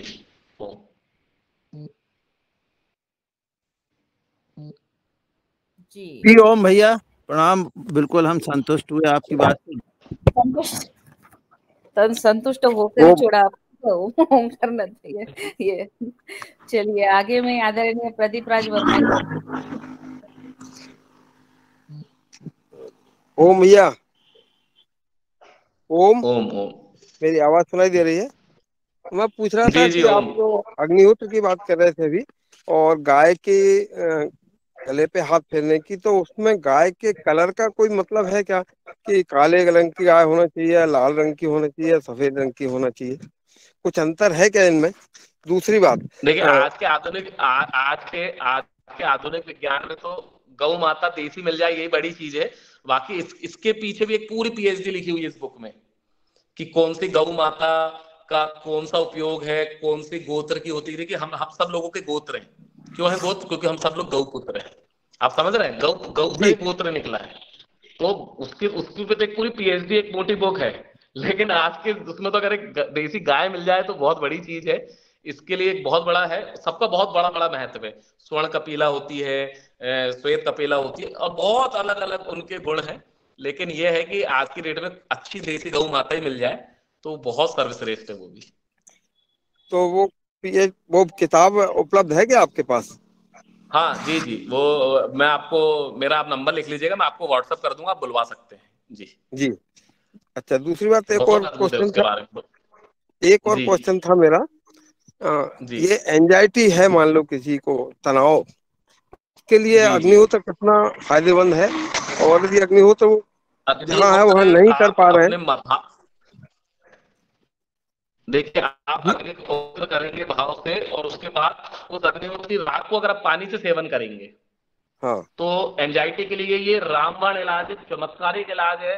पुराने जमाने में इसलिए भभूत दी जाती थी कि पानी में मिला के पी लो, आपको ये एंजाइटी ठीक हो जाएगी। किंतु वो जहाँ पे वहाँ यदि जो मेडिसिन है जहाँ पे वो है वहाँ नहीं कर पा रहे अग्निहोत्र, तो क्या राख अकेले से काम चलेगा क्या? देखिए अग्निहोत्र तो अपने आप में एक बहुत बड़ी शक्ति है, थोड़ा मन प्रबल करके आप कीजिए। बाकी इससे भी बहुत अच्छी ये दवाई है उसकी। ये उसका क्या कहते हैं, आखिरी में क्या निकला हुआ है, बबूत जो है इसका गुण निकला हुआ है, जिसको आप ग्रहण करके बहुत फायदा ले सकते हैं। जबरदस्त फायदा मिलेगा आपको इसका। अग्निहोत्र तो कीजिए आप, लेकिन इसकी राख चमत्कारिक तौर पे दवाई का काम करेगी, क्योंकि कई लोग चेतन प्रकृति को उससे मिला नहीं पाते। अब जड़ को सही करना है चेतन के साथ, तो राख उसका अद्भुत अद्भुत मतलब उपचार है। मतलब राख का कैसे, पानी में देना या शहद से भी दे सकते हैं?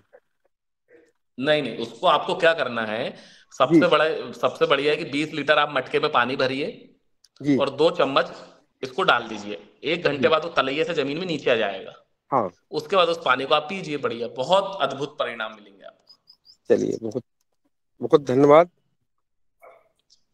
अच्छी जानकारी आपसे प्राप्त होती है। हम चाहेंगे कि आप हमारे कार्यक्रम में बार बार आते रहें और मार्गदर्शन देते रहें। जी जी। अपने योगाहार मंच पर तो आ रहे हैं बिल्कुल, और फिर भी हमारे जो योगाहार उत्सव होने वाला है उसमें भी अंकित भैया शामिल हो जाएंगे। तो हम प्रैक्टिकल रूप में उनसे मिलेंगे और सुनेंगे, देखेंगे। तो मैं आगे आदरणीय वैशाली विनायक बहन जी को मैं सादर आमंत्रित करती हूँ। उनका हैंड राइज है, वैशाली जी, और आगे अस्तिवा तिवारी जी। जी, ओम, सदन को प्रणाम। हमको बाल झड़ रहे हैं, तो उसके लिए क्या कुछ है क्या? अभी बेल का या आपके सहजन का, सहजन का तो तैयार है हमारे पास। हाँ, तो आप कुछ मत कीजिए, एक मग्गा लीजिए, उसमें इसकी दो ढक्कन डालिए, पानी मिलाइए और बढ़िया बालों में लगा के 5 मिनट तक ऐसे जैसे कंडीशनर करते हैं वैसे रहने दीजिए, और उसके बाद धो लीजिए। चमत्कारिक तौर पे आपको फायदा मिलेगा। और अभी समय अच्छा है तो कच्ची घानी का नारियल तेल भी लगाइए, तो वो भी बहुत फायदा करेगा। लेकिन ये टॉनिक तो जबरदस्त फायदा करता है। अब बेल का भी बना लें तो उसका भी उपयोग करें बाद में।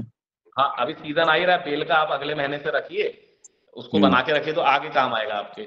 बेल से नहाने के बाद या सहजन के नहाने के बाद शाम तक आपके शरीर में इतनी खुशबू आती है, और बेल से नहाने के बाद कितनी भी गर्मी में आप रहे, पूरा शरीर खुशबू से महकता है आपका, जबरदस्त। मैं तो नहाता हूँ उससे पूरा, मतलब नहा के आ रहा हूँ उससे। जी, चलिए मैं आज ही उपयोग करूंगा इसका। आपके बाल ऐसे रुई के जैसे नरम हो जाएंगे, देखिएगा आप, इतने जबरदस्त। नहीं, मैं एक बार बाण सागर हमारे यहाँ है डैम, उसके पानी में नहाया था, तो लग रहा था बिना साबुन लगाए पूरा शरीर एकदम हल्का, बाल जैसे सिर में हो ही नहीं। जी जी जी जी, बिल्कुल वैसे प्रतीत होगा इसमें भी आपको। ठीक जी, बहुत जबरदस्त, धन्यवाद जी। ओम जी वैशाली बहन, आपको क्या पूछना है? ओम जी, हाँ, मेरा एक प्रश्न है। यदि सभी योगाहार वाली साधकों को सादर प्रणाम, और अंकित जी को बहुत बहुत बहुत कोटि कोटि प्रणाम। इतना अच्छा ज्ञान मिलता है बहुत। तो मेरा एक प्रश्न है, ये हम लोग अग्नि में काष्ठ डालते हैं ना, वड, पीपल, तुलसी वगैरह, आम, वो नहीं के डालने का इसमें? नहीं, वो तो आप सब डाल सकते हैं, उसके बहुत फायदे हैं। लेकिन आज की फास्ट जिंदगी में अगर आपको बोले कि ये सब चीज कलेक्ट करें और खुद से बनाएं और खुद से लाएं, मार्केट में जो मिल रहा है कितना शुद्ध है नहीं है। लेकिन घी और अक्षत ये है कि आपने एक पाव भर डब्बी लिए, 2 चम्मच देसी घी का उपयोग कीजिए, वो आपका 2 महीने 3 महीने चल जाएगा। तो ये जो तरीका है, ये सबसे आसान और अच्छा तरीका है। बाकी अगर आप खुद पत्तियां लाके ये सब कर सकते हैं, तो फिर तो 12 राशि के हिसाब से 12 तरीके की लकड़ियां और बहुत बड़ी बड़ी चीजें, फिर तो वो तो फिर विधि विधान के हिसाब से तो फिर हम कराएं तो वो तो उसका कोई मतलब, ये बताए ना, हमारे भारतीय संस्कृति में हर चीज की एक पीएचडी है। यज्ञ के ऊपर तो मतलब 50 ऐसी मोटी मोटी किताब भी लिख देंगे ना, है लिखी हुई है, जैसे हमारा मतलब उसका कोई समुंदर है ये। तो वो तो बहुत अच्छी अच्छी चीजें हैं, लेकिन आज की डेट में कर ना पाए और रोज हमें करना है, तो सबसे आसान तरीका जो माधव आश्रम वालों ने बताया, बड़ा अच्छा लगा मुझे। और मैंने एक चीज में ये जानता हूँ कि ये चीजें पुरानी कितनी भी हो जाए खराब नहीं होती, इसलिए मतलब मैं शॉर्ट में ये बताया। बाकी तो ये सब चीजें अद्भुत है। 27 नक्षत्र के हिसाब से 27 लकड़ियां होती है, वो तो उसका तो मतलब विधान इतना ज्यादा है। और गायत्री परिवार तो मेन यज्ञ का ही काम करता है, तो उनकी तो मैं पढ़ता हूँ, अभी काफी शोध कर रहा हूँ उसमें भी मैं। अद्भुत है वो तो, मतलब वो तो चेतन से लेके, मन से लेके, अध्यात्म से लेके इतना अच्छा यज्ञ के बारे में उसका पूरा वर्णन है। और हमारे यहाँ जहाँ घर है, मतलब जहाँ हमारा खेत है, उसके सामने मेन रोड में हमारा एक बड़ा प्लाट है, तो हर 9 साल में एक बार वहां पे बहुत बड़ा यज्ञ होता है गायत्री परिवार द्वारा। तो पिछले 27 साल से हमारे वहाँ लगातार हो रहा है, हर मतलब 9 साल में। अद्भुत है मतलब। मेरी गार्डन है ना, तो इसमें सब है, जामुन है, तुम बोला ना पेरू, पेरू हम बोलते, वो तुलसी है, उम्बर बोलते हैं ना, उम्बर, वो पिंपल, और इकट्ठा कर रखती है मैं, और डालते हैं, थोड़े थोड़े डालते हैं सब। बहुत बहुत सर्वश्रेष्ठ है वो तो, फिर तो बहुत अच्छी अच्छी चीजें आती हैं, फिर इसका तो कोई वही नहीं है, बहुत बढ़िया है जी। अभी आधुनिकता के हिसाब से ये जो चीज है, आधुनिकता के हिसाब से ये जो चीज है कि रोज आदमी कर सके, तो ये एक तरीका था। बाकी तो ये इसमें तो बहुत पीएचडी है लोगों की, मेरे को तो थोड़ा बहुत समझता है वो आप लोगों को बताया, और जो मैं खुद कर रहा हूँ लगातार और अपने शरीर में उपयोग कर रहा हूँ, तो आपको थोड़ा वर्णन दे देता हूँ उसका मैं। आइए, धन्यवाद धन्यवाद अंकित जी, धन्यवाद बहुत। अंकित जी, ये जो मैंने रसायन बनाया है वो सहजन के फल का है, ठीक है ना? हाँ जी जी, सहजन का फल का भी बहुत उपयोगी है, उसका बीज उसमें रहता है वो और ज्यादा फायदेमंद है, और बीज सहित पत्ती का भी बहुत अद्भुत है। तीनों का चमत्कारिक तौर पे हमारे अष्टांग हृदय आयुर्वेद में उसकी महिमा दी गई है। जी जी जी, धन्यवाद। चलिए, बहुत सुंदर वैशाली जी, और कुछ कहना है? नहीं नहीं नहीं, चलो ठीक है। और अनिल राय जी, भाई साहब का फिर से हैंड राइज है। जी मैडम जी बोलिए जी। ओम, मैं अंकित भैया को छोड़ने वाले नहीं है, अंकित भैया कल की कसर पूरी निकालने वाले हैं। जी ओम, सदन को प्रणाम। अंकित जी से निवेदन 2 प्रश्न के माध्यम से करना चाहता हूँ। एक तो मुझे पेट में कुछ गैस की शिकायत है, उसका अगर समाधान कुछ हो, और दूसरा है आप अपना संपर्क सूत्र एक बार पुनः बता दें, जिससे आपसे संपर्क कर मैं कुछ बीजों को मंगाना चाहता हूँ, प्राकृतिक बीजों को, तो उपलब्ध हो सके। जी जी, मेरा मोबाइल नंबर है 93 29 30 11 15, बाकी दीदी डाल देंगे अभी अपने ग्रुप में। और देखिए 93 29 30 11 15 11 15 जी, हो गया, थैंक यू। देखिए खाने में तो मैं जो, अगर आप षड्रस का उपयोग तरीके से करेंगे ना, कि मतलब मीठा शुरुआत में खाइए, जो भी घर में मीठा बनता है, चाहे खीर बन रही हो चाहे, और घर का बना हुआ खाइए, और फिर रोटी आधी करके सब्जी डबल कर दीजिए आप, और आखिरी में कसीला, मतलब अजवाइन खाइए या सौंफ खाइए। मतलब इस तरीके से अगर आप खाएंगे तो आपका खाना भी बहुत अच्छा हो जाएगा, आधा हो जाएगा। खाने के बाद अगर आप वज्र आसन में बैठ सकते हैं तो और अच्छी चीज है। तो ये, और पानी पीने का जो तरीका है कि खाना खाने के आधे घंटे के बाद कम से कम ही पानी पीजिए आप, जब तक हमारी जठर अग्नि उसको सही तरीके से कर लें, आधे से 1 घंटे बाद आप पानी पीजिए। जी, ये तो सभी नियमों का पालन हम करते हैं, केवल यही मीठा जो आप बताए, या आज समय सौंफ या अजवाइन ये नहीं कर। हाँ, तो देखिए, अगर मीठा अगर आप लास्ट में खाएंगे तो हमेशा पेट में प्रॉब्लम होगी। दूसरा, अगर आप खाना खाने का आखिरी में कसीला नहीं खाएंगे, पान या अजवाइन या सौंफ, तो आपको तकलीफ बनी रहेगी, क्योंकि ये 6 रस को कहते हैं ना, कम ना ज्यादा, इनकी क्वांटिटी कम होती जाती है। मीठा सबसे ज्यादा, फिर नमकीन, फिर ऐसा करके लास्ट में जो कसीला बहुत कम। तो ये करना चाहिए। एक आध बार कभी रहेगा तो पान के बारे में मैं बहुत अच्छा वर्णन दूंगा आप लोगों को, कि किस तरीके से हम अमृत पान का सेवन कर सकते हैं, और आम में डाली हुई चीजें कैसे हमारे जीवन को बदल सकती हैं। मतलब हमारे घर में सुबह शाम खाने के बाद मम्मी के लिए, बिटिया के लिए, श्रीमती जी के लिए, बहू के लिए, घर में सबके लिए पान आता है, इसको हम फैमिली पैक कहते हैं।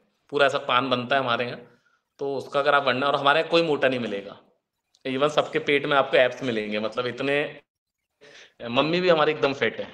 तो पान का बहुत महिमा है हमारे यहाँ। मतलब सिवनी और आसपास के गांव में बूढ़ी अम्मा जो 90 साल की भी, वो ऐसे ऐसे करके पान बनाती है और खाती हैं, और कोई मेहमान आता है तो पान खाने की, बाद में चाय की चल गई, जहर की। नहीं तो हमारे महिमा पानी खिलाने की थी। जी जी, चाय तो खैर मैं भी नहीं पूछा। रंजना दीदी से अनुरोध है कि सर को एक दिन बुला के पान की महिमा पर चर्चा करावें तो अच्छा रहेगा। जी धन्यवाद। ओम। भाई साहब अभी ना अंकित भैया एक एक समस्या का समाधान कर देंगे। जैसे कि देखिए आज उन्होंने बालों के बारे में भी बताया। अब क्या है जो जिसको काले घने बाल करने हैं उनके लिए, और स्किन के लिए भी बताएंगे। जिनके काले धब्बे रहते हैं स्किन के ऊपर, कोई मुहासे रहते हैं, उनको भी आने वाले बच्चे को बहुत सारे प्रॉब्लम रहती है, उनके बारे में भी बताएंगे। बहुत सारी जो, और पान के बारे में बताया वो भी अंकित भैया बिल्कुल योगाहार के परिवार के एक सदस्य हो गए हैं। और अभी उनकी ड्यूटी है कि ये हमारा योगाहार परिवार कैसे स्वस्थ रहेगा, कैसे हम इनको बताएंगे। इनसे और भी हमारे साथ जुड़ेंगे तो हम औरों को और बताएंगे। तो ये हमारी चेन जो है ऐसे ही तो आगे बढ़ेगी। इसीलिए पहले सबसे पहले हमें अंकित भैया को बुलाना पड़ेगा, तो फिर हम अन्य लोगों को जोड़ेंगे। जी बहुत सुंदर। और शंकर प्रसाद भाई साहब का कुछ कहना है, एक बार उनसे भी सुन लेते हैं, फिर रमेश चंद्र मेहराज भाई साहब। और समय बहुत हो गया, चलिए उमा शंकर प्रसाद भैया। जी ओम। सदन में उपस्थित सभी महानुभावों को सतत नमन। मैं बिहार के भोजपुर जिले से बोल रहा हूँ और चीफ गेस्ट मालवीय जी का बहुत बहुत नमस्कार। हमारा एक था बच्ची 38-40 साल की है, उसको शरीर में जलन का रोग है। वो पटना, भेलोर, कलकत्ता बहुत जगह से दवाई कर ली, तो विश्वास नहीं है और इस प्रकार से वो रोग से बहुत ज्यादा ग्रसित है। इसके बारे में थोड़ा सा बताइए कि क्या कार्रवाई किया जाए। जी ओम। काय की जलन है भाई साहब? शरीर में जलन होता है, जिस तरीके से बाथरूम वाले रास्ते, पूरे शरीर में गनगनाहट, झंझनाहट और शरीर जैसे मालूम पड़ता है तलवा से लेकर पूरे शरीर में जलन टाइप होता है। तो देखिए क्या कारण इसमें तो मेन तो जो कहते हैं ना, मेरे को इतना जानकारी तो नहीं, लेकिन आयुर्वेद में 99% बीमारी हमारे पेट से होती है। तो थोड़ा सा वो खाने का, पानी पीने का समय थोड़ा वो ठीक कर दे। और अग्निहोत्र की जो ये मैं आपको बोल रहा हूँ, ये भभूत अगर खाएंगी वो, तो इसमें जितने भी हमारे शरीर में झुनझुनी और इसके लिए बहुत चमत्कारिक तौर पे काम करता है। और योग करें वो बढ़िया, तो योग से तो अच्छी कोई चीज ही नहीं है। थोड़ा सा अपने दिनचर्या में 1 घंटे अपने शरीर को दे और खाने पीने का थोड़ा सा वो कर ले। और शाम को 6-7 के बाद 7 बजे तक ना खाएं, शाम के बाद वो ये 2-4 चीजों को करेंगे ना, बेसिक चीजें। देखिए आयुर्वेद का मतलब है कि हम बीमार ना हो। जब हम बहुत तरीके से बीमार हो जाएं और अगर हम खाने पीने की शैली को सही कर लें, थोड़ा सा हम योग करना चालू कर दें, तो इसका इलाज यही है। बाकी अगर आप एलोपैथी में जाएंगे तो वो दिन पे दिन बढ़ती जाएगी, जीवन में कम नहीं होगी। जी बहुत बहुत धन्यवाद। एलोपैथी कराते कराते थक गई, अब इस तरीके से भी बिल्कुल और बात मानने पर तैयार नहीं है, फिर भी हम बताते हैं, कहते हैं। वो क्या होता है, एलोपैथी कोई भी चीज को वो कर देती बेहोश। जैसे आपको वायरस हुआ है, वायरल बीमारी हुई, तो उसका 7 दिन का प्रोसेस है। 7 दिन तक वो रहेगा ही, आप कुछ भी कर लीजिए। तो ये खाने से वो क्या है, उसके जीवाणु थोड़े से बेहोश हो जाते हैं कुछ दिनों के लिए। तो हमको ऐसा लगता है कि हमने दवाई खाए तो ठीक हो गया, वो 7 दिन में वैसे भी ठीक होना था, तो नेचुरल ठीक हो जाते हैं। और जैसे बीपी है, शुगर है, या ये कोई चीज है, तो ये आपको जीवन भर खाना पड़ेगा और वो बढ़ती जाएगी। लेकिन आयुर्वेद एक ऐसी चीज है, ये होम्योपैथिक, जो उसको जड़ से ठीक करती है। तो ये होम्योपैथिक भी एक आयुर्वेद का ही, हमारे मतलब उसका एक अंश ही मान के चलिए आप एक तरीके से।